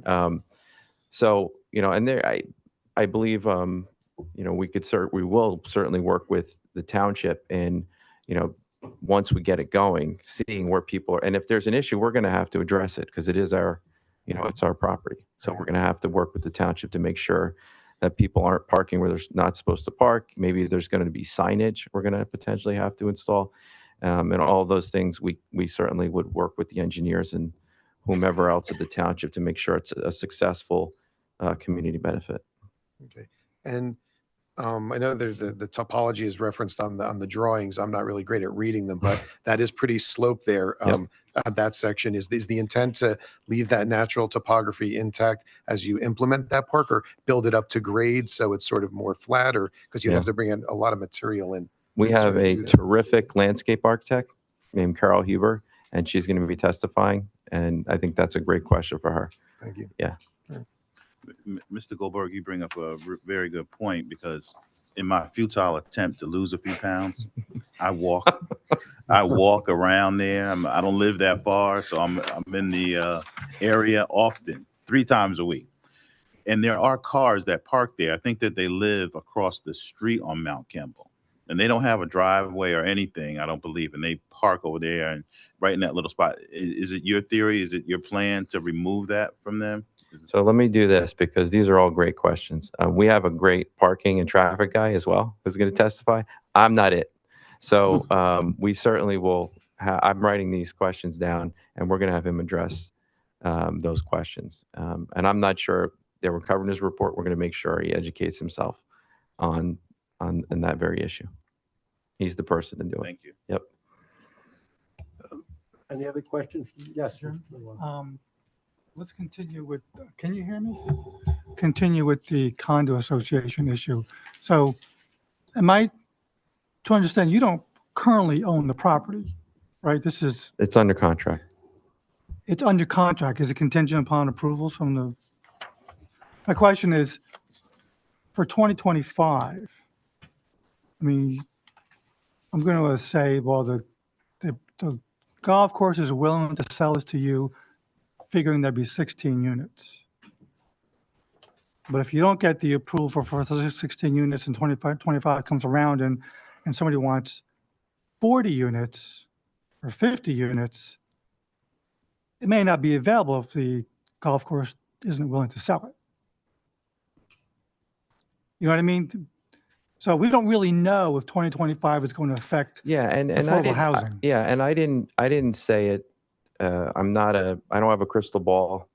I have been doing this long enough that I know that when these rounds come, and if there's developable property, that property can find its way into a settlement agreement. Whether or not this property is, actually winds up into something, who knows? You're right. I can't say for sure. All I'm saying is that, I'm seeing this all over the state where we're doing this work. Townships are seizing on the opportunities of some of these less dense projects now, so that later down the road, they don't have sensitive areas where someone tries to put 150 units. That's all. I'm not saying that's going to happen here, but I am saying that that's what I'm seeing. Right. I understand. Thank you. Because I noticed in an earlier TCC meeting, there was a proposal for affordable housing in the project, and then it was deleted. Is that right? Because it was townhouses? Oh, the original proposal was townhouses. Oh, okay.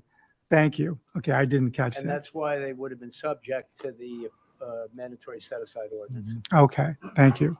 Correct. Regarding the right-of-way along the golf course, there are the white posts along there. Is that the out of bounds? Yes. Is that what that means? Yes. I'm trying to remember. I haven't played golf in a long, long time. Right I'm not along supposed to be there. over there. Yeah, I've been there a few times. Right along there are some huge, beautiful evergreens. Yes. So can we stipulate that none of them will be cut down? We do not intend to take those trees down. We show on the tree removal and replacement plan, and we'll look at that and come back to you. Please, because it's and not confirm- and clear to confirm me, those, looking but- at that yeah. plan, which The tree, intent- I tried to figure it out, but it's No, not the easy to intent do. was to keep those trees, whether one or two have to come down, I don't know, but the intent was to keep all of those trees along the golf course side. Those evergreens that you're referring to. You know, there's evergreens, yeah, Yes. because, Yes, they're large and there are many of them, and yeah. we've tagged those and we've surveyed, located them so that they would stay. So you won't stipulate that they'll all, I mean, you're just going to do your best. Let me, I mean, I we'll come don't- back, we'll confirm that. Okay, all right, thank you.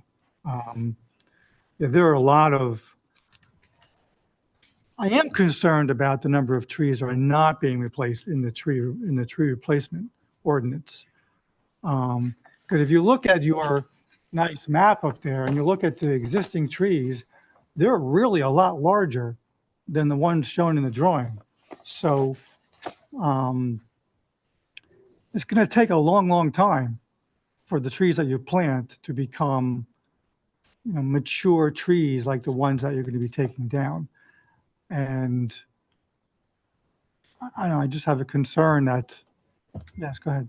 Yeah, I would just, again, we're going to have a landscape architect Okay, who's going to testify, and particularly on the current conditions.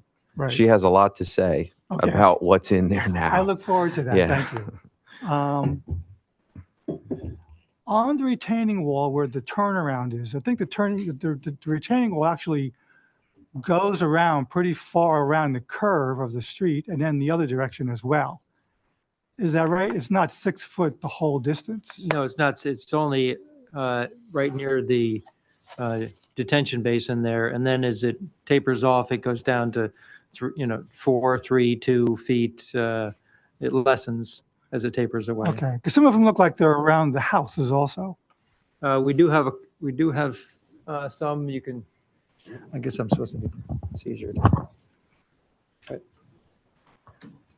So yeah, that you were talking about the wall that's over here, runs along here, and it goes Right. down. It's only a couple of feet in this area.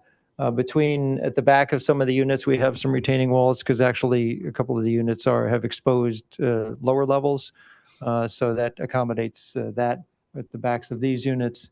And then between some of the units up there, we have just some short walls, 18 inches, 2 feet, just to accommodate the changes in grade as you step down the hill.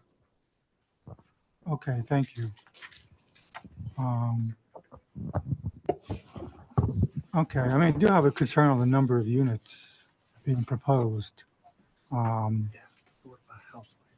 know, to me, it kind of looks like suburban sprawl in this development area, so, but I'm going to keep my mind open to. Okay, quiet, please. I didn't say that for that purpose, I can assure you. It looks in Springbrook area, and that I am a little concerned about that, but I'll be happy to listen to all the testimony. That's all I have, Mr. Chairman. Any other questions from board members? I do have a question for Mr. Phillips, because they brought up the affordable units, and so could I get a point of Okay. clarification on it? Mr. Phillips, in the first TCC report, it says, that was, I guess, dated April of 2022.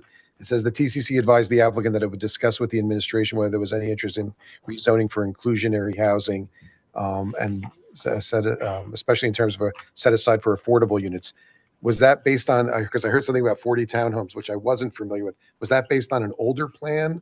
Yes. It was, Yes. okay, so that's, okay, Yeah, the original plan was for attached multifamily housing, which is why the affordable housing requirement. was Okay. taken. okay. Thank you for clarifying that. You're welcome. Mr. Phillips, is that the same buyer? I know it's the same seller, but it's the same buyer. I think this is a different contract purchaser than the original TCC report, I believe. That's correct, yeah. Mr. Schumer, I have a couple of questions on lighting. I know the proposal is for two poles, but you also mentioned that you wanted to keep the lighting to a minimum. What type of restrictions are going to be placed upon homeowners or association members as far as individual lighting? How's that going to be controlled? Individual exterior lighting. We're certainly not at the point in time where we've got individual restrictions crafted yet for the individual homes on that, but I'm certain that if the board has a concern in terms of, I mentioned floodlights, for example. We wouldn't have floodlights. That's something that, for example, a homeowners association can say, no floodlights. If there are some particular specifications or light restrictions that Mr. Woodford, you have, or the board would like to impose, I'm sure the applicant is willing to listen. But we're not at the point where we've written, that kind of detail into a homeowners association document at this point in time. But you do say dark sky. That we could, dark sky compliant, if that was, Yeah. that could be, that's a good example of something that could be put into requirements and stipulations for the type of lighting. Thank you. Thank you. But that, I'm sorry, Mr. Chairman, that raises another issue for me because I don't know how this works. So there's going to be a homeowners association. I guess our work here really only governs the development. Can we put stipulations in that will then transfer to the homeowners association? Yes. Yes. Yes, and then the developer would have to put that into their master deed. And the individual unit owners would be subject to the restrictions in the master deed. Okay, thank you. I had one comment. Yes. One thing, Frank, we've mentioned the easement, access easement to lot 7. I don't see that we have a copy of that easement. I'll provide In it. the package, if you would provide, thank you. I'm told it's in the packet, but we'll get you another copy. I specifically Well, looked I'll for it get and I you- saw I the will hand you sewer a easement, but I don't, you can email it to me. No problem. I don't know if the board members already saw it. It's I have just not in not mine. No, I saw the Okay. sewer easement. Yeah, it doesn't look like we have it. We Not a just have the problem. sewer easement. Not a problem. Okay. Any other board members with questions? Professionals, any questions? I have a couple. Okay. Would garbage trucks use the turnaround? Can they negotiate it, basically? The one in the back? Or the- Yeah, or the one in or the back, or the far- serving those 4 houses off the, I think we're going to be private carriers. Yeah, with private carriers, we can stipulate the size of trucks which could utilize that, yes. Yeah, but the garbage here is in private, right?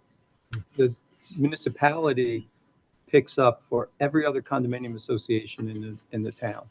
So are you saying you don't want that service, that you're going to pick up garbage on So- your own? Yeah, so we had this conversation and we offered, and that's what the township said. They said, they said, we Because pick up everyone else, so. Every time this comes up, I I'm mean, almost surprised Yeah. that that's the case, but they do that. Okay, so we're going to look at the truck sizes, because it is a continuing theme here, and we're going to make sure that we have the right answer on the turnaround radiuses. Yeah. We'll do, we'll do Then I guess the the Kelly bill vehicles. would trigger, right, for reimbursement for that. So again, I'm going to have my traffic expert go back and look at the turning radiuses for the garbage. and on the fire trucks, I think you indicated, Rusty, that they're either going to have to either back out to serve those last 4 houses or so, correct? Yeah, that turnaround was not intended for the ladder truck or large fire truck, So, yeah, correct? So they would have to. Correct. They'd probably front end and back. Right. Okay. Do you know who determined the size and boundaries of what we're characterizing as the excess golf course lands? Was it the country club? Was it the developer? Was it both? Do we know who determined the boundaries and the size? There was a combination effort of people looking at that land. I walked it with members of the club, and we've looked at where the limits would be. So it's been a collaborative effort, I would say, to look at where the limits of the project would be. And you had indicated there's been some discussion about the out of bounds. Is that shown on, can you give us some indication of where that is exactly? It comes very, well, the cart path is to the right of the cart path, and some of it would come, some of it is. Is it all on the golf course property, or No, it's not. Okay, that's what I was trying to get a handle on. From what I'm walking the property, the out of bounds currently is about 25 feet, I would say, off the cart path, so into the proposed lot. So that's why I was asking about the out of bounds and the trees. What trees are in the golf course portion and what trees are in the new lot portion? So it's this area seems to be what you all are concerned about, the width here. All the way along that, All the way, okay. all the way along. So we'll get with the golf club of a much more detailed presentation. Yeah. What exactly is there? I understand there may be a ditch there, by the way. There is. There's There's other drainage. things There is, there that I think, would allay some of the members' concerns about golf balls and what have you. So Yeah, we will put that, I'm thinking yeah. about safety more than anything. safety, sure. I got that on my list. And I guess, Frank, not to beat it to death, but there's been talk about how extensive and tall the trees to be retained are. Yes. Just some more specifics on that, and particularly the height of the trees, particularly considering how close the property line is to the golf cart path. Okay. That's all I had, Mr. Chairman. Okay. Board members, based on that, any other questions? Okay, I'll open it up to the public for questions with the council going first. Yeah, and I just, when we do get to individual homeowners, I just want to advise you that if you are represented by an attorney here this evening, you cannot ask questions. That's what your attorney will be doing. You do have the opportunity to make comments at the end of the hearing, not necessarily tonight, but when we get to that part later, you will have an opportunity to still make comments, just not questions. Can I have a copy of the list before we start of the people? Do you want to take a 5-minute break? Yeah, yes. Thank you. Okay. We'll take a 5-minute break, then we'll do the question. Thank you. This meeting is being recorded. Ms. Santiago, do roll call, please. Mr. Goldberg? Here. Ms. Rock? Okay. Mr. Williams? Yes. Mr. Trachtenberg? Here. Mr. Schuster? Here. Mr. Benoit? Here. Mr. Kramer? Here. Mr. Track? Ms. Simmons? Here. Mr. Woodford? Here. Mr. Oler? Here. Mr. Hanson? Here. Mr. Phillips? Here. And I, Sonia Santiago, here. Okay. We were at, you ready, council? Yeah, and I was handed, and thank you. I have a copy of the list in my hand that's titled, quote, "List of Financial Supporters in the Objector Group versus SLOC Acquisitions as of 11/20/23," and it says updates periodically. I would just like Mr. Oler to enter this document in the record. We can do that. Let's make it, I guess, A3. Or objectors? Yeah, or let's make it 01. All right, we'll make it Great. 01. Entitled List of Financial Supporters in the Objector Group versus SLOC Acquisitions as of 11/20/23. And also, if I believe council is coming up to the podium, if he could just confirm that this list is current, that's all. And if there's been, because it says as of 11/20, and just to confirm that this covers everybody. Okay, thank you. Okay, council. May I say that this was updated before the meeting, Okay, okay? with the hand, The addition, the last 2 names were added before great, the meeting. okay. Caitlin Pappas and Stephen Richter? Yes. Okay, those 2 were terrific. added. Thank you. Okay, council. Thank you, Mr. Chairman. As I indicated before, my name's Robert McBriar. I'm an attorney with the law firm of Skink, Price, Smith & King. My office is located in the Sparta branch. We represent the group that's now been identified as O1.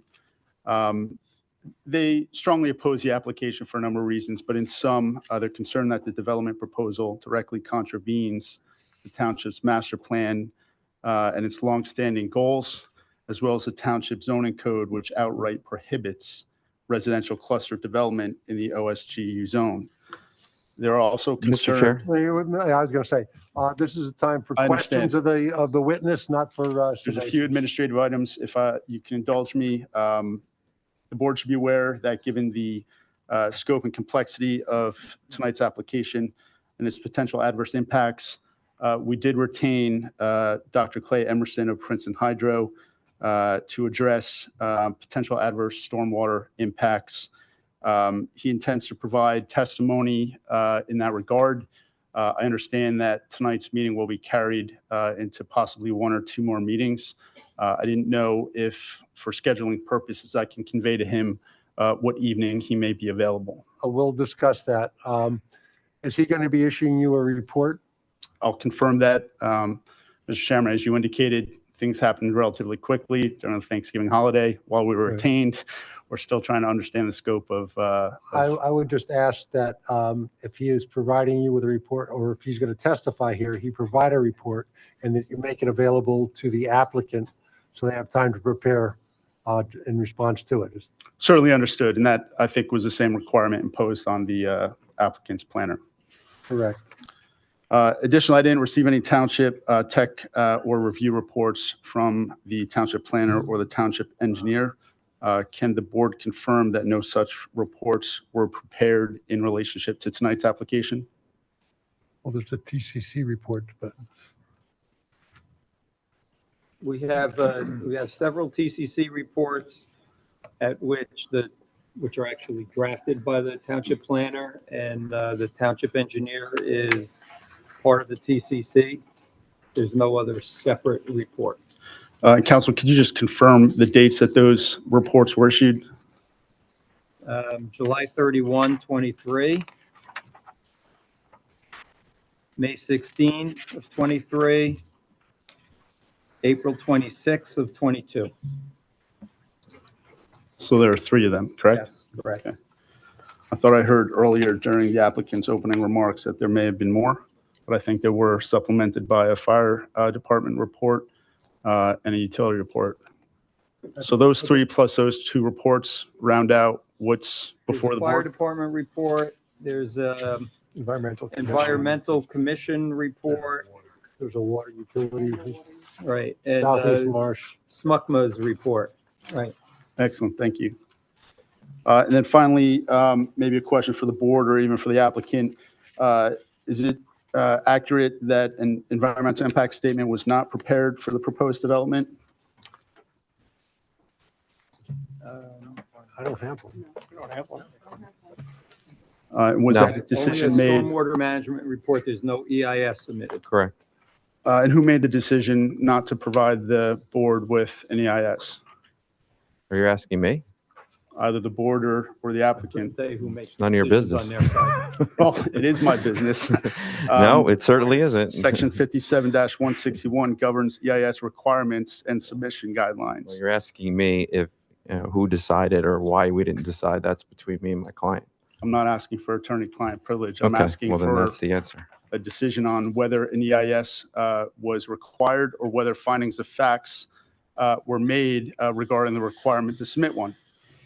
Section 57-161 governs EIS requirements and submission guidelines. It states that the requirements to prepare an EIS shall be based on findings of fact by the planning board or board of adjustment with advice of the TCC. It's my understanding that neither this board nor the TCC made any findings of fact or recommendations concerning the EIS for this proposed project. Therefore, as part of this application, I request respectfully that this board make those findings of fact on the record for a complete record. Well, the board can take it and consider the need for an EIS as we go along. Mr. Shammer, you indicated that the development will be operated as an HOA. Is it my understanding then that the HOA will be providing for all solid waste collection and recycling in the proposed development? I think that question came up earlier, and I think, Frank, you were part of the response, but the municipality, we had talked about it, and the municipality, I believe, is collects the recycling and waste for these types of projects. And then similarly, the township would be required for snow removal and de-icing, is that correct? I'm not sure about that. I don't think we're required for snow removal. So I didn't hear it. Would the township be required to provide snow That's removal? what I thought. I don't believe so. Private roads. They are not required on private roads. I don't know what the town's position would be if they'll provide it or, under the Kelly bill, they can either provide it or reimburse for it. And that's exactly what my line of questioning was going to, and I appreciate that. Specifically in reference to solid waste, recycling, snow removal, and street lighting. So under the Kelly bill, the HOA would seek reimbursement from the municipality for those services, correct? Was there any cost estimate for the provision of those services? Is he asking a legal question? What, can you repeat that? Who's that? Is that directed to me? Or your client? I was asking whether the HOA will be seeking reimbursement under the Kelly bill for those services. We, as I said before, we offered to take care of the recycling and the solid waste. My understanding is that the township typically does cover those expenses. I believe what I said was, I want to see what the types of trucks that are used so we can adequately accommodate them before I give you a definitive answer. So, we're obviously going to be here for a couple meetings. At the next meeting, we'll have a final answer on exactly what the proper course would be for us, either reimbursement or go along with the township if we can accommodate the vehicles. So that's the answer. I appreciate that. Thank you. You got it. Mr. Sharma, you confirmed that the lot size for lot 1.01 is 4.77 acres, correct? 4.778 acres for proposed lot 1.01. And I believe in the plans that you submitted, you had actually done an impervious coverage calculation for that lot. I believe in the table you represent 33%. Is that correct? I'd have to look at the table. I don't have it in front of me, but I'll assume your reading of it's correct. And as we sit here today, how much impervious coverage exists on that lot? I don't have that number. There's gravel coverage on part of the lot, but I don't have that number right now. You indicated that the pocket park, as it's referred to, will also be owned by the HOA. What type of maintenance will be required for the park? We'll have testimony from the landscape expert on that. Is there any discussion regarding deed restrictions prohibiting future development of those parcels? By whom? By the owner, by the HOA. With who? Deed restriction for prohibiting future development of those sites. You're asking if my client has discussed that with me? Or are you asking if the townships discussed that with us? What are you asking? I'm asking whether the applicant would be willing to deed restrict as a condition of approval. That's what you're asking. Prohibiting future development on the pocket park. If that's something the township would desire, we would certainly consider it. The plans indicate one entrance from the proposed development. Are there any additional entrance or exit points? For example, from Springbrook Road or Mount Kemble Road? Into where the units are? No, just the one access roadway. And are there any regulations regarding hours for use? Hours for use? I'm not sure. When the park will be open or We're talking about the park. Okay. No, there's no hours of operation have been established at this point in time. You had indicated that the total number of trees to be removed is 154. Can you identify how many of those would be specimen trees? No. And just for the public's edification, specimen trees are those having a point of measurement 24 inches or greater. I believe from... I don't think that's actually an accurate definition of a specimen tree, but I'll let our landscape architect address that. Okay, but you had provided testimony regarding tree removal, and based on the plans that you submitted, you indicate that 115 would be those mature specimen trees. Is that accurate? No.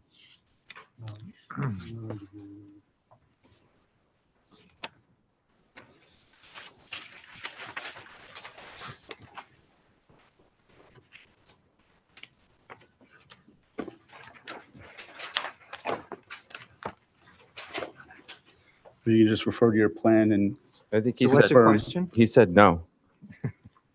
I'm asking him to clarify the number of specimen trees that are anticipated to be removed. The definition of a specimen tree is not just size. The definition of a specimen tree really goes to the quality and shape and condition of the tree.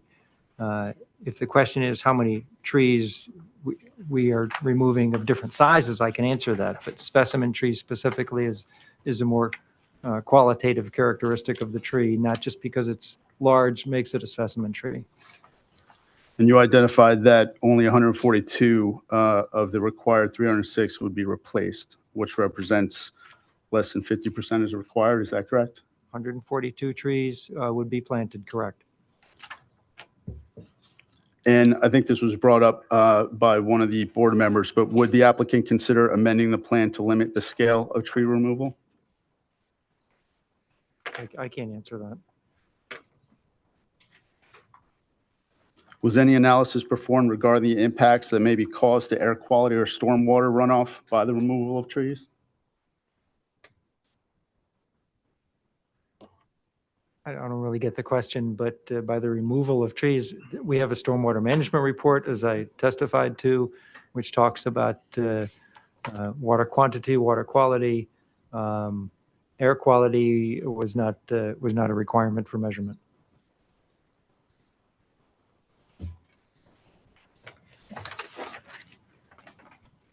The applicant's notice stated that Lot 1 is currently utilized as part of the Springbrook Golf Course. Have you conducted any studies or analysis or taken any samples of the soil to determine the presence of any historically applied pesticides as defined by the NJDEP? Yes. And is that embodied in a report or something that you could provide to us? There was a study done of the property, and it was, I'd have to go back and look at it, but it was found satisfactory. Would you be able to provide me with a copy of that report? If I'm directed to.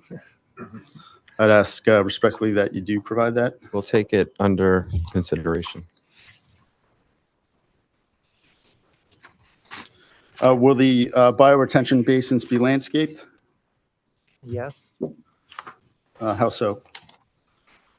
That's outlined in the plans. We'd have to, if you look at the plans, they call for planting. It calls for seed mixtures typically, and within the bioretention basins. Were there any safety considerations given towards preventing unauthorized or accidental access to Hipson's Pond or Armstrong Pond? They're on the club property. They're not part of our property. They're off the development site.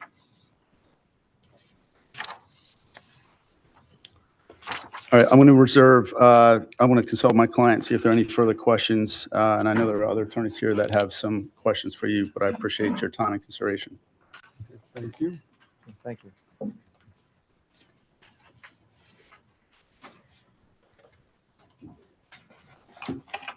Mr. Chairman, members of the board, good evening. Again, my name is Richard DeAngelis with the law firm of Connell Foley in Roseland, New Jersey. I represent 236 Mount Kemble Ave LLC. With me this evening is my client, the managing member of that LLC, Paul Shealy, who also owns the business that operates at 236 Mount Kemble Ave.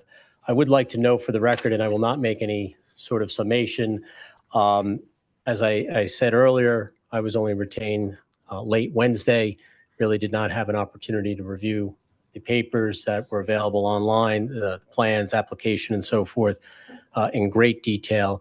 I also want to note for the record, notwithstanding or regarding the representation about the meeting in September, my client who's here this evening would testify if you were up here. He didn't receive that notice, not to say it didn't go out, but he wasn't there.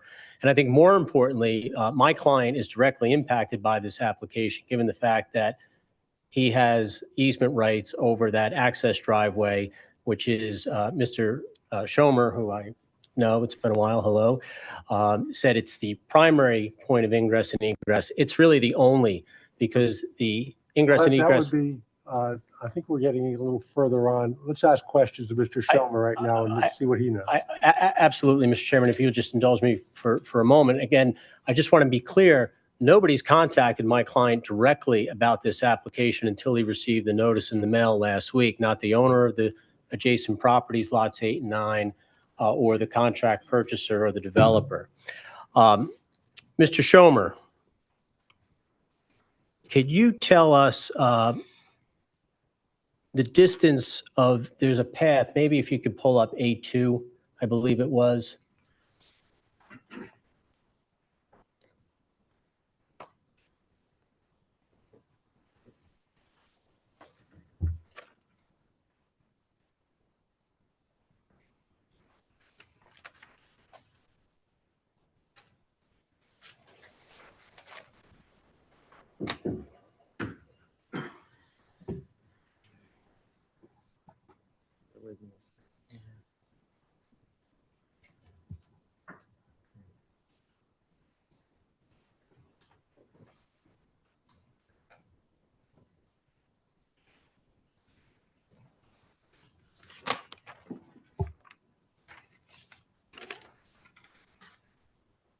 Sorry, it's not coming up just as quickly as I want. Or even the site plan layout No, from, that's-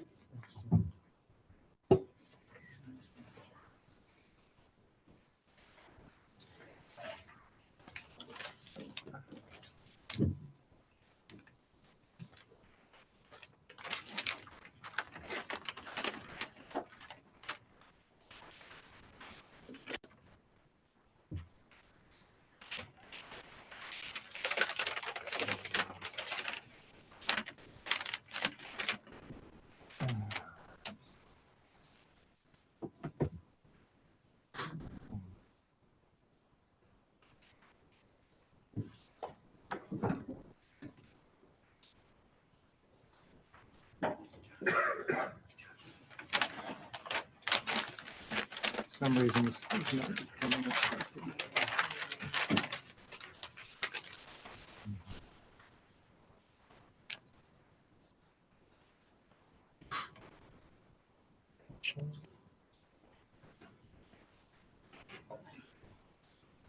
It's not sharing. Oop. Yeah, you had something up.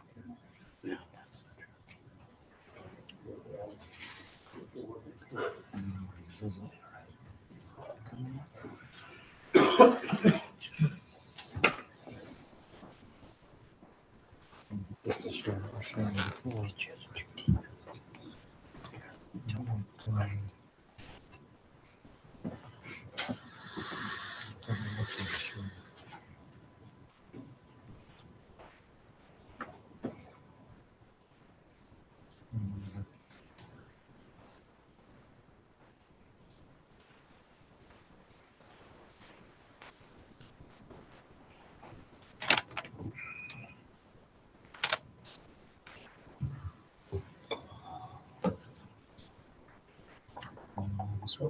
Come up to share. When I hit the share button.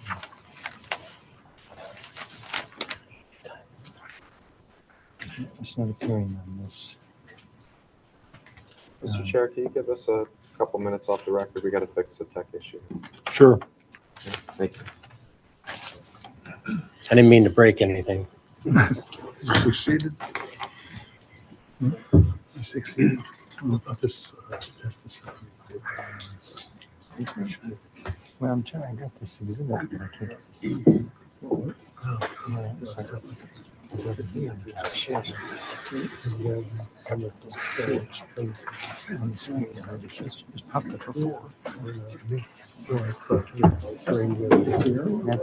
the other one. That's the other one. That's the bigger one? Yeah, there's an alternate. There's an alternate board member.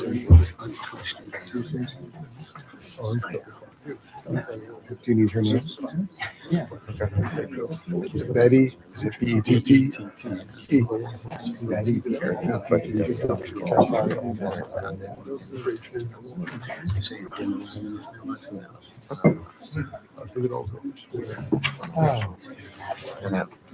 Right, and Sarah Rothman recused herself.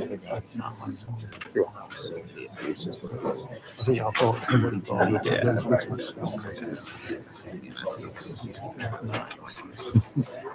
Just walking away from the halfway house. Yeah.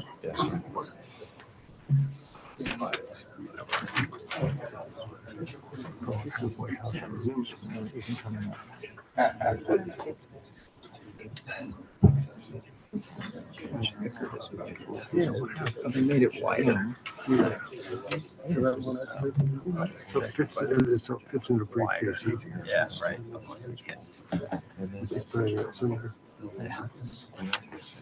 Disconnecting connection. I don't know. This is going to go on for at least 6 months.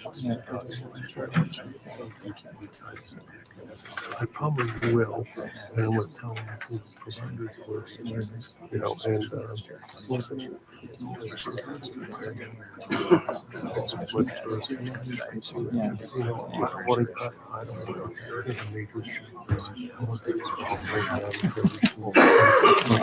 Zoom is not doing it inside a month. He probably did a better job than me as usual. Right. Kim thought he was going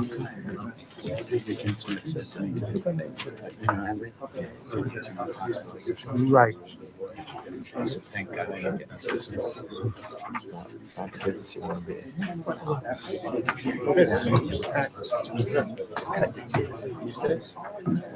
So, when it's interesting, there's a meeting from nationals. Different time, Mr. Very sponsored.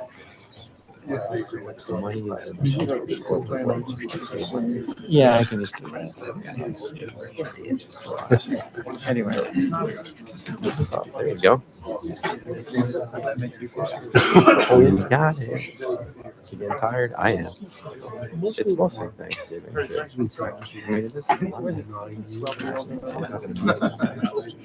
mean, this is I know, right? Isn't that Next time. missing Monday Night Football? I'm missing everything. Is this one okay? Everyone beating me up too. Are we ready there? Council, has the technical issues been resolved? Yes. Okay. Thank you, Mr. I don't know. Oh, wait. Oh, we don't- We had it up. We had it up there. Where? That one was good. Yeah, I know. Huh? You can't load that one. No, I can't. They won't load. That's the problem. So just use the other one and zoom in. That's what I was doing. Oh, there it is. It came up now. Okay. Now it decided to work. Okay. Okay. Good. All right, there we go. Okay, don't touch it. I'll take dumb luck anytime. All right, are we ready to go, council? Yes, sir. Okay. Apologies. Thank you. Apologize. So just for the record, that's A2 on the screen? Yes. You understand their position? Thank you, Mr. Chairman. Thank you, Mr. Schomer. Mr. Schomer, the path coming out of the development leading to the Pocket Park, crossing the access easement, how far is that path from Springbrook Road? Well, let me zoom in here. You're talking about the path. Is that at this location? Yes, that path right there. How far is it from Springbrook Road? Correct. I don't have an exact measurement, but Scale 75.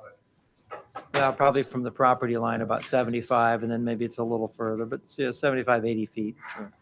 And again, please forgive me, I didn't really have time to go through in great detail, but I think you testified earlier, there's other than perhaps street signs, there's no signage planned for the development, correct? Correct. Okay, so there's no signage, pedestrian crossings that you're aware of that are planned for this area? We haven't shown any, no. Okay. Can you explain to me on the site plan, I'm looking at, you don't have to bring it up, page 6 of 7, the site plan layout. It indicates that this is a new 20-foot wide access easement, and you testified to that as well. What is your understanding of new? What work is going to be done to this easement area? Well, the existing driveway would be widened and shifted in its location so that we would have a consistent 12-foot wide gravel driveway running through the back of lots 8 and 9 within a 20-foot wide access easement. But the driveway would be 12 feet, correct? That's correct. And the balance of the easement area would be what? Would be lawn or not to gravel or impervious. So there's no plan for a walkway or any defined walkway or anything like that? That's correct. Okay. What other improvements, if any, are proposed along that easement area? Would there be any landscaping timbers or anything to hold in the gravel, anything like that? None planned. Okay. And are you aware, and this might be a question better directed to council, will there be an additional dedication? We're calling it a 20-foot easement. The current easement, there's actually 2 easements in that area. And Mr. Oler, you are correct. I think the easement referenced on the plan is to the township for the sanitary sewer, not this easement, which I still haven't seen yet. But that easement, the access easement, is 10 feet wide that exists today, correct? That's my understanding. Okay, so is it your understanding there'll be an additional dedication of some sort? Well, right now it's 10 feet wide adjacent to that, I'll say that property line, the existing property line that's there. And it's going to be widened to 20 feet. But are you aware, will there be an additional grant of easement to the owner of Lot 7? I'll address this to Mr. Vitolo. Yeah, no, and It's getting a little... I appreciate it. And Mr. DeAngelis did call me today, which I appreciate, unlike Mr. McAllison's counsel there. But so Mr. DeAngelis and I spoke, and we will meet. I offered to meet with him after this meeting tonight, and we will work out any additional, as you say, additional dedication or what have you. We will work it out with Lot 7 owner to either have an additional dedication or maintain the 10 feet, but just improve the 20-foot easement. He also mentioned signs. We're certainly willing to work with him and his client if they feel like any signage would assist in maintaining their rights in the easement. We were certainly open to doing that as well. So I figure by the next meeting, we will have sat down with Mr. DeAngelis and his client, and we'll have worked out these issues. But for tonight, I say, yes, we're open to doing the things you asked, and we just need to sit down and put pen to paper and figure it out. I appreciate that. Sure. Thank you. Mr. Schomer, unless it's an issue on the site plan, sheet 6 of 17 of the plan, I don't know if you're able to bring that up. If it's going to be an issue, we can proceed without it.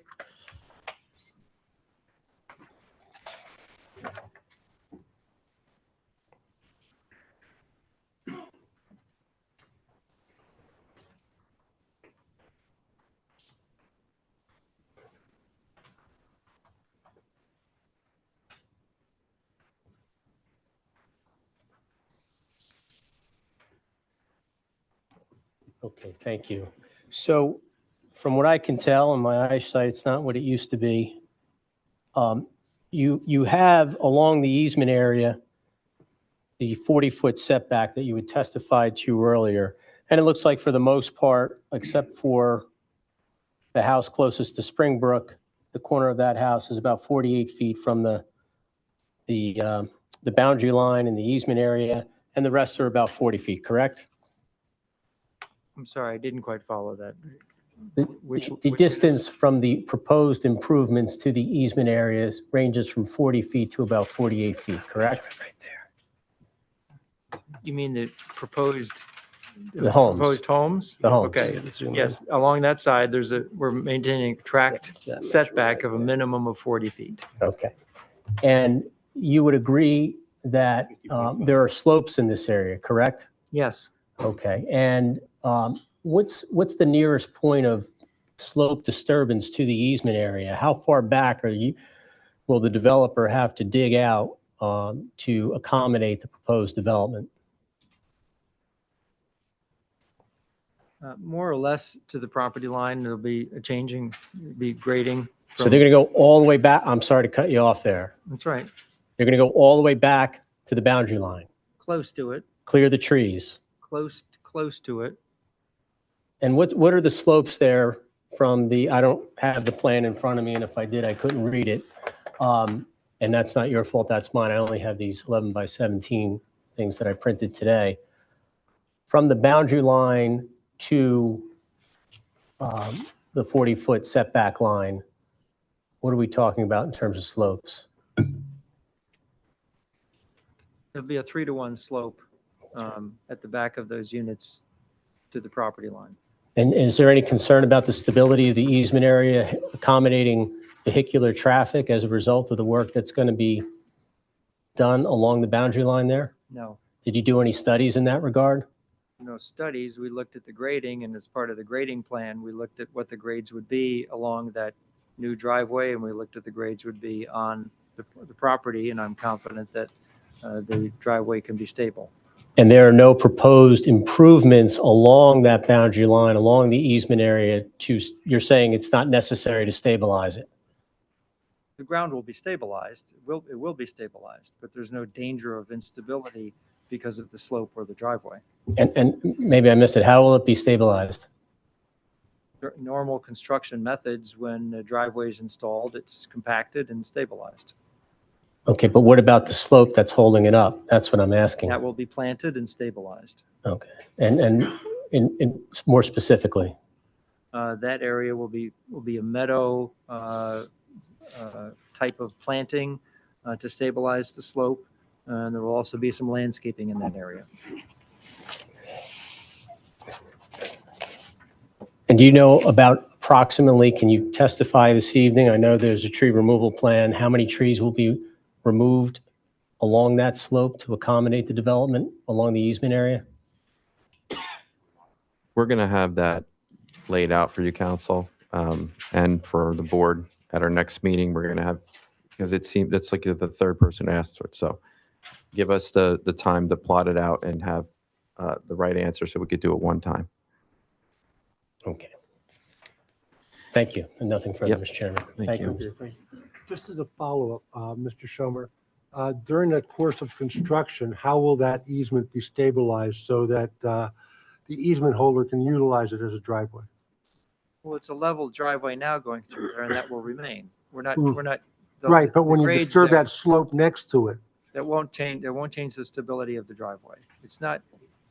We're not changing it drastically. but The what, grading really takes place within the confines of, I'll say, where the homes are going. We're not regrading, or we don't have a slope going up through where the driveway is. So that driveway stays more or less as is. so when the driveway stays as it is, but how far off the driveway does that 3-to-1 slope begin?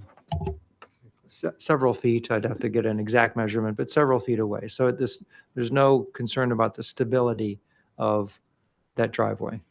Okay. Yes. A few more questions relating to the park. Just identify yourself for the record. And Andrew Camelato, attorney from Gibbons. Okay. Would you agree from an engineering perspective that safe pedestrian access is important for a public park? Sure. Does Mount Kemble Road or Springbrook Road have sidewalks currently?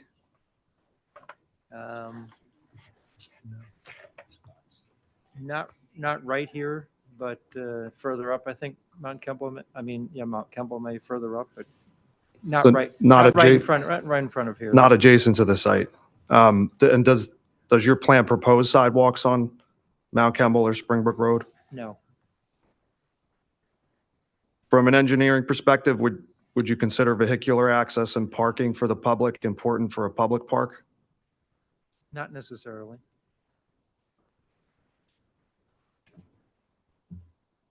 Is there vehicular access or off-street parking proposed for the pocket park? That was asked and we talked about that, and we're not proposing parking on this park. Would you agree that the current access easement area could be used for parking by the public? I can't answer that. What I'm asking is, if I take my 5 and 3-year-old daughter to this pocket park, can you explain to me where I go to get to the pocket park based on your plan? How you get there, you mean? Well, we talked about walking there. You could ride a bike there. The access is with that driveway coming off of Springbrook Road, and then there are pathways in the park to utilize. A bike on Mount Kimball Road with no sidewalks at 45 miles per hour? I'm just Is that a trying to, question? yeah, no, I'm just trying to have you walk me through. What was the question? I'm sorry. Yeah, how do I get to the park with my kids? Well, where are you coming from? The township where I live, Okay, somewhere I'm else not- in the township. I'm not sure exactly where you mean, but as I said, walking or riding a bike to get to this park. And we're parking our bikes where on this pocket park? You could park your bikes wherever you like in the meadow areas that will constitute most of the park. So are there amenities being proposed in the pocket park for something like that? Bike racks, restrooms, water fountains? No, Actually, a bike rack is a good idea. So thank you for that. Are you, but you're not proposing sidewalks along Mount Kimball? correct. This is a question for attorney. DOT has jurisdiction over this application, right? Because Route 202 is a state highway. Yeah, I have to ask Rusty, did we send a letter? They would, if we were proposing to do anything work that would take place within Route 202, it would be DOT Right. jurisdiction.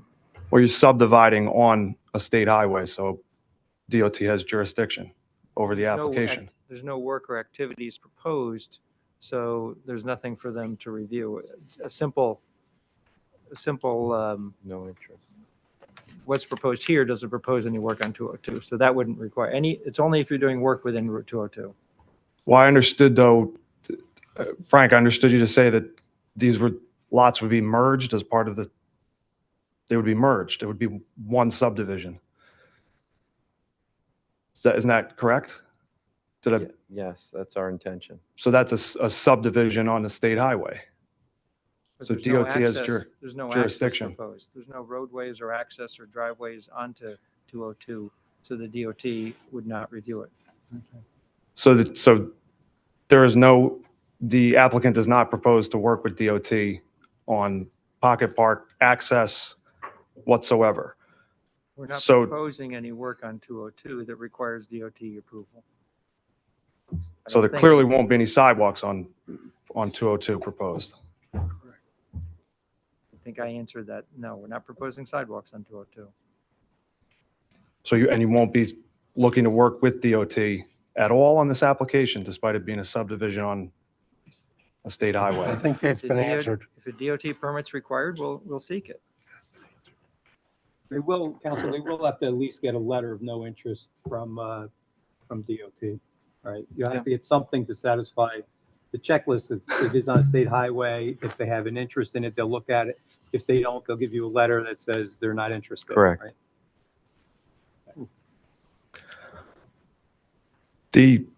I just question really on the cluster development, the designation of this as a cluster development. I don't know if this may be more a question for council. Is it right that the cluster development is prohibited expressly within the OSGU zone? That's why they're asking for a use variance. Right. I'm not testifying here, so I don't know why he's asking me questions, but I mean, if you want to ask the So the cl- engineer, if you want to ask the engineer question on that, I think he can answer that. What's the question? If cluster, I believe his question is cluster developments are prohibited in the OSG zone. Oh, residential use is permitted under the RA 130 standards in the OSGU zone. Single-family residential use. But this is not single-family residential use in that the standards relating to the single-family residential uses do not apply. And that's why I think Mr. Vitolo in his opening remarks talked about residential use is permitted in the OSGU zone.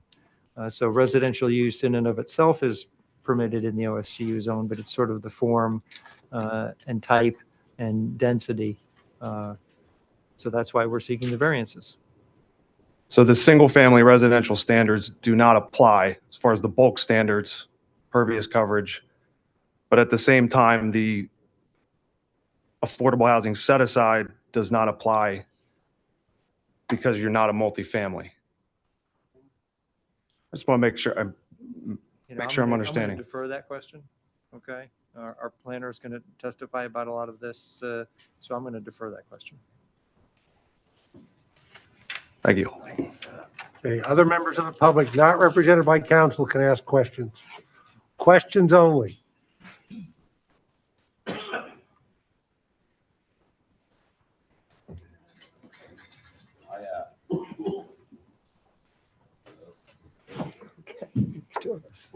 How are you? Okay, before you start, name and your address. Yeah. Michael Julick, new homeowner at 33 Springbrook Road. We just closed on the house on October 31st. Can you spell your last name, please? Julich. And that, what was the address? 33 Springbrook Road. Your questions. Yeah. Put them in my pocket. So, Mr. Schomer, you had mentioned that there's going to be somewhat 300 plus trees removed. And I know we've talked about it at length here. Is the applicant open to mature trees being planted as opposed to specimen trees? So it's 154 trees being removed. Okay. Under the municipal ordinance, it generates a requirement for 306 replacement trees. Gotcha. So, and is there any possibility that there would be mature planted trees as opposed to specimen trees? We are open to planting trees that aren't that are more developed, more grown, and we will at our next presentation we will spell out the size of those replacement trees so you guys have a better understanding of how large the replacement trees really will for be. me, right, like just moving into the neighborhood, a part of the appeal of being in the neighborhood is that particular factor, right? I got it. For specimen trees to be planted, that would be curious for me.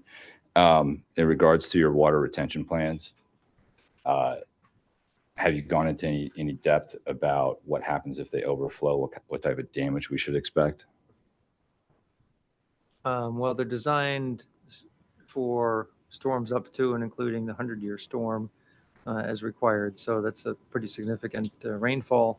But there are emergency overflow, and they'll function still, and they'll go into downstream waterways, which is where they go today. Okay. What are those downstream water streams?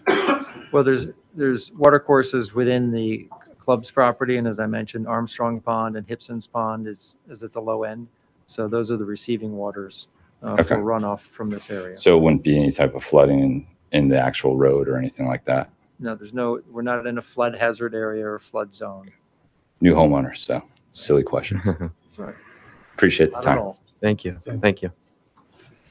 Any other members of the public? Hi.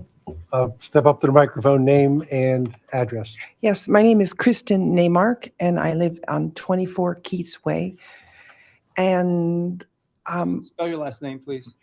yes, N like Nancy, E, Y like Yankee, M Thank you.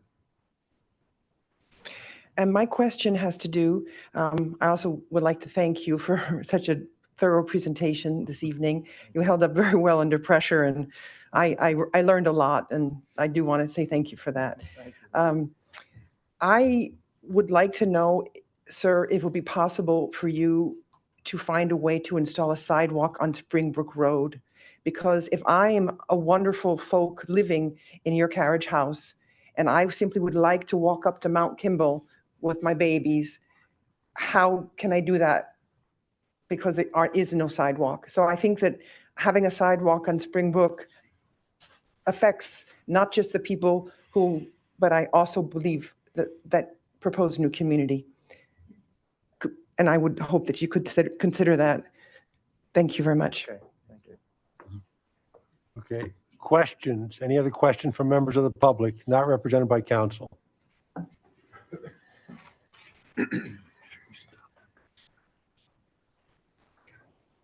Yes, ma'am. Hi, I'm Gloria Robinson, 9 Spring Hill Lane in Morris Township. My question is regarding the amount of guest parking that has been discussed. I believe that the number of 9 extra overflow guest spaces was mentioned for 16 units. We all know what happens on a Saturday night or for special events. I assume those 9 spaces would be scattered throughout the complex. That does not seem adequate. So my question is, what happens when for the 10th to 20th to 30th overflow car arrives? It seems as if they would be parking on Springbrook Road, possibly impeding the firehouse and the access to and from that, which again is a little subsidiary question. How will, not within the complex, but access to and from the firehouse in a serious emergency situation be impaired by the additional units? In addition, there was a comment that these units would be occupied primarily by empty nesters. I guess I would perhaps question that, since yes, there may be some empty nesters, but a large, beautiful 3 to 4 bedroom unit is certainly going to have a large number of school children. There will be school buses and additional traffic and the dangers incumbent with that. The average number of occupants per unit will certainly not be 2. It may be 3, 4, 5.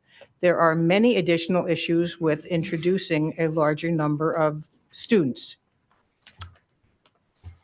Yeah, so I don't know if there was a question there, but There were several.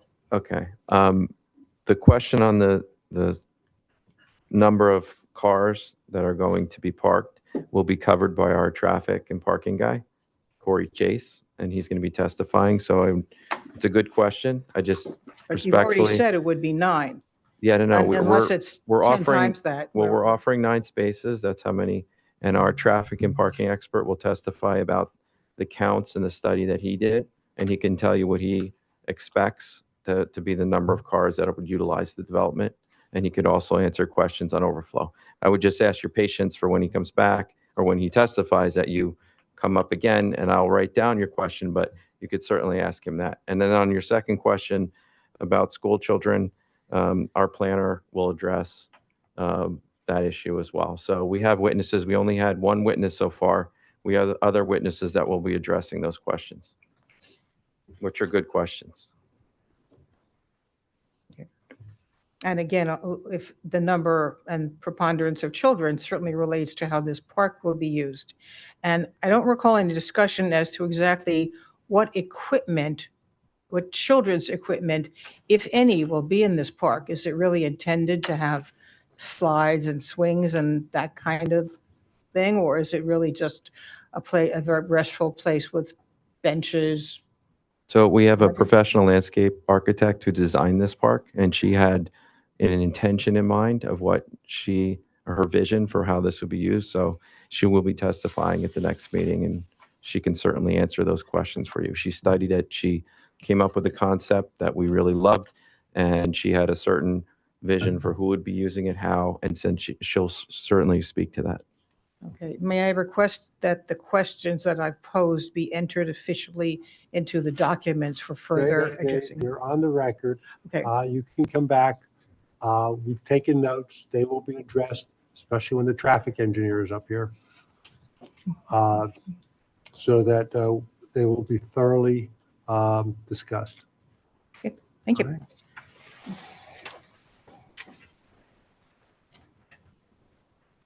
Any other questions from members of the public? Can I just add one? Yes, you may, but come over to the microphone. Oh, gosh, I'm sorry. You could have cut in front. Getting her steps in. I really am sorry. One per person. This is only questions for the engineer. Oh, I wanted to know if you're expert on I'm traffic. sorry, but identify yourself for the record, please. Oh, yes, sir. Kristen Neymark, 24 Keats Way. Thank you. I would like to know, with the traffic expert that will be testifying, is pedestrian traffic included in the analysis? Yes. Yes. Thank you very much.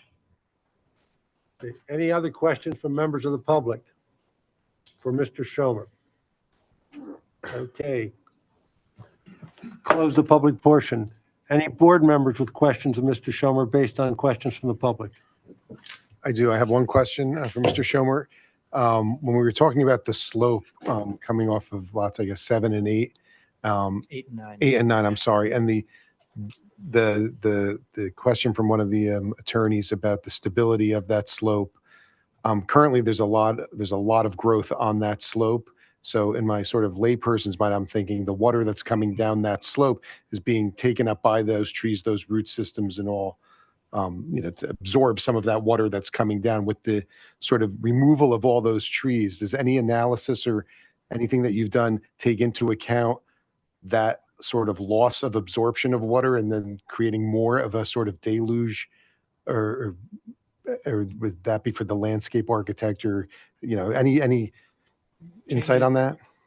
Changes in land cover are specifically addressed and considered in the analysis of stormwater runoff. So in our stormwater management report, we specifically look at types of cover of the land, as well as soils, slopes. So that's all part of the analysis for calculating stormwater runoff. So that's considered in the stormwater management report, those changes in types of cover. So part of that analysis will account for current state, what's there, and then future state, and then. That's exactly what it does. Okay, thank you very much. Any other board members with questions? Yes, Mr. One Goodman. question. Going back to the trees along. Oh, I'm sorry. Back to the trees along the right of way. Are they being torn down in order to expand the right of way? There's a lot of really big, nice trees right along the right of way. And I don't know if they need to be removed because of the homes encroaching on there, or are they being removed because the right of way is being expanded to 20 feet? Just for clarification, we're talking about the easement that runs at the Yes, back of correct. lots 8 Thank and you. 9, Yes. not the right of way, but it's the easement that runs along the back of 8 and 9, which is for that driveway to reach lot 7. So is there, I'm not sure I follow. So there are a lot of trees that are marked for removal right along that easement. And I'm wondering whether that's because you're going to be expanding the easement to 20 feet, or whether they need to be removed because of the construction of the new homes. Well, there are some trees right nearby to accommodate the expansion and providing the proper driveway of 12 feet wide, and the easement. But there's more so, I think, within the development where we've identified tree removals. And then we're planting a lot of new trees as well. Right. It looks to me like a lot of the big trees along that easement were within the 40-foot setback. So they would not encroach upon the homes being built. And I didn't really see why they need to be removed, but maybe it's because of the easements being widened. No, it's more because of the grading on the site to provide proper grading around the homes. Because to Okay. create the homes, you need to create somewhat of a level area. So it changes in grade. So it's already fairly steep. Does that mean it'll be steeper? No, no. There'll be some areas that are flat and some areas that are steeper. Right now, it's varied in its slope. Do we have an analysis of current slopes versus proposed? Yes, there's existing topography and proposed topography on the Is it in plans, here? in the grading plans. Okay, thank you. Okay. I'll look at that. Thank you. Thank you, Mr. Chairman. Any other questions? I'm sorry, I have one more follow-up Sure. based on a comment from the public. In terms of Mount Kemble and it being a state road, do you know how far the right-of-way is from that road into, is it a 10-foot right-of-way or? No, the right-of-way of Mount Kemble Avenue is 66 feet. Total right-of-way of Route 202. 66 feet. So on what was on lots 8 and 9 up there, right along Mount Kemble, just probably, I'd have to guess, maybe 8 feet off of the road. There's old cinder block foundation. There's all concrete torn up there. I guess the foundations from the previous house, which again, from a layperson's view, it looks like it's sort of stabilizing a lot of the dirt and stuff that's underneath 202. Again, just my sort of observation that would naturally be ripped out and taken away, I would think, as part of the development of the park. So I would think, you know, whenever you reach out to the state or DOT, they get all that information or about what's there and in that section and to make an assessment if there's interest or not on their part. Yeah, the work will really be taking place within the property, not necessarily on the road. So very close to the road. To Um, remove that concrete debris and foundation and that literally abuts Mount Kemble. Yeah, those to make it, and that's almost unstable, I think, the way they are today. So it'll be made more stable. More stable. Yes. Okay, thank you. Any other questions? Mr. Showman, yes. Chairman, are the utilities underground or are the utility poles? Underground. Underground? Thank you. Any other questions? Mr. Chair, just a couple. I think from what the audience said, I think To the microphone? I'm sorry. I think we, for me, I guess, the environmental impact study, I think at EIS form, I think that's what we were looking for. Somebody needs to produce that at some point. The DOT letter or the letter of no interest needs to be addressed.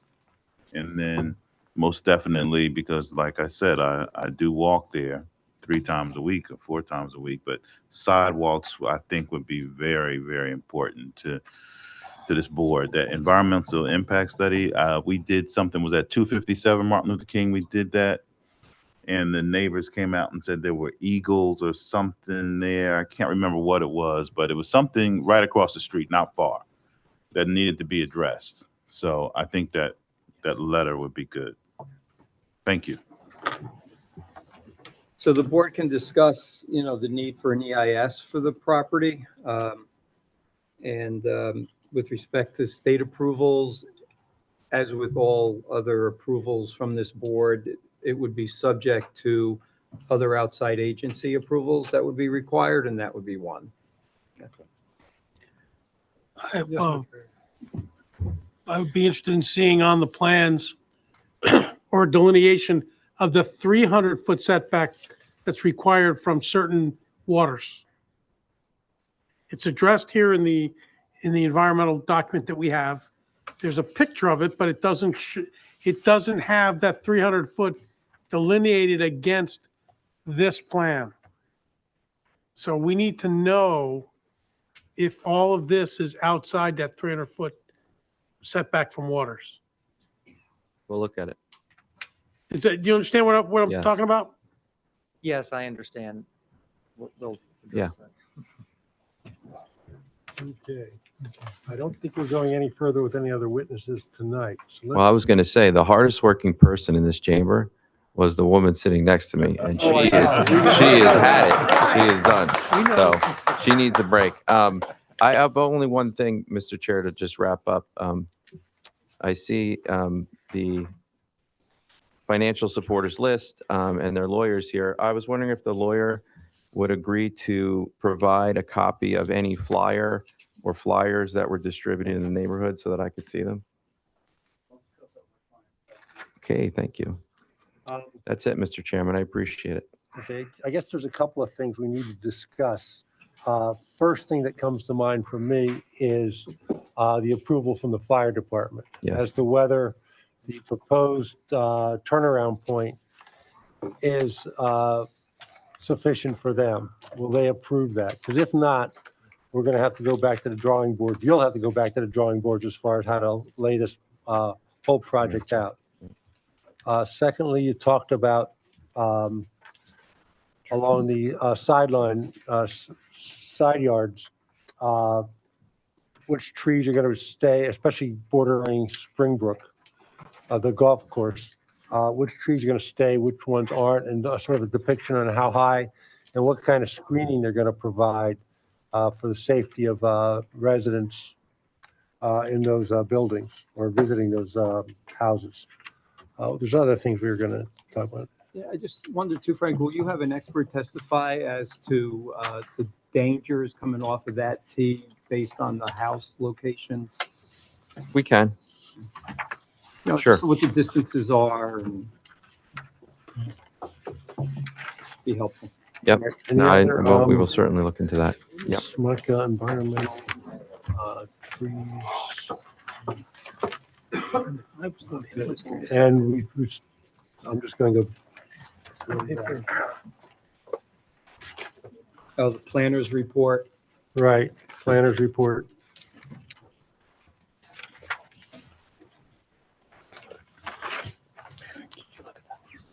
Copy of the access easement. Yes. And now we have to Copy of discuss the whether we access want easement. an environmental impact report. Is that our discretion? Is that right, Yes, Mr. Oler? yes. All right. Any discussion on that? Would you want to see an environmental impact report showing drainage, impact on neighboring properties, closeness to, I don't know by heart, but you have an ordinance that I'm sure outlines what would be included in an EIS. I don't know if I have Gonna that be my question. here. pardon? Yeah. Yeah, My question was gonna be what needs to be included in it. yes.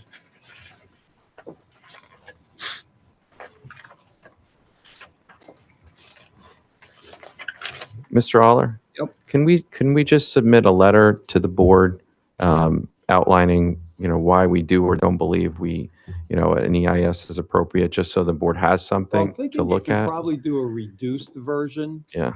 that may impact things like drainage, wildlife, what's important that you want to see other than, Drainage is covered. well, you have a stormwater report. That's drainage. Wildlife would be good. Endangered species.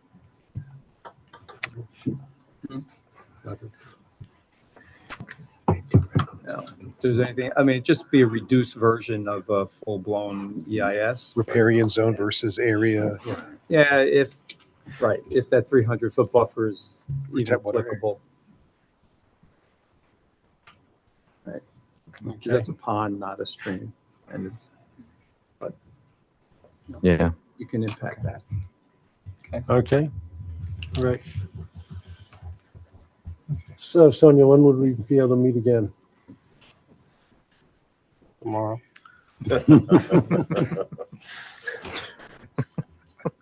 You available? Yes. My next open meeting is February. February 2024, February 26th, 2024. Would the board consider a special meeting? Oh, in December? No, January. January, not December. I mean, not December, It's January. tough, but it's not that tough. Would we? Yes. It's cold, what else are you gonna do? You'd still have to have plans in at least 10 days ahead of time, and I do think the fire department impacts your plan quite a bit. Listen, when I get Potentially, to my office tomorrow, we're gonna have the fire department over to the property as ASAP. Yeah. that's not, we'll get that handled. So when could we do a special meeting in January? When would the room be available? I would have to check that calendar. Okay. What I could do, Frank, is hold the board for dates that might be And then we open, can- Let's just see. Yeah. and then you would have to notice. Yeah. So why don't We can't announce it here because it's just. Right. So why don't we carry it to December? Can Well, why don't we can carry it to the reorg meeting? In the beginning? Oh, No, that's the, sorry, that's the end of January anyway. That's the end of Okay, so the Wait a minute, December can meeting, we have a special meeting before we do the reorg? No, you have to reorg first. you have to reorg. You have to adopt your meeting dates and put a board in place and, right? And it has to be after the township committee. Right. So can we carry to December and then like informally agree on a January date at that time? And then we'll just renotice for the January date. The December meeting, Yeah. it's on December 11th, okay? Okay. We'll be able to figure it out by then. That's my feeling. Yes. So you want to carry it to December 11th? And knowing that I know we're not, Not say you don't gonna have be room heard, for us. But just to discuss. Yes, special correct. meeting. Yes. Scheduling. Unless, I mean, look, you could have a lot of people cancel for December 11th. You never know. That's- Right. Don't hold your breath. No, I know. Okay, All right, so we're going to December 11th? We're I'll going to, put it on the December 11th, okay? So for the public here, this meeting's being adjourned this evening. It will continue on December 11th in this room at 7 PM. There'll be no further notices from the applicant. The sole purpose of the December 11th meeting will be to assign the next hearing date. Okay? You can watch on whatever this is on. C-SPAN? I don't know what this is on, but it's on something. Rich, please emphasize, there will be no testimony given. There will be no Right, there's testimony. no testimony. It's just for purposes of selecting a date. Okay? Are you kidding? Okay. All right. Any other business? First witness always gets all the questions. Any other, I know. no other business? Rich, do you have anything else? Motion to adjourn? Motion. Second. Questions, and All in favor? You can't predict.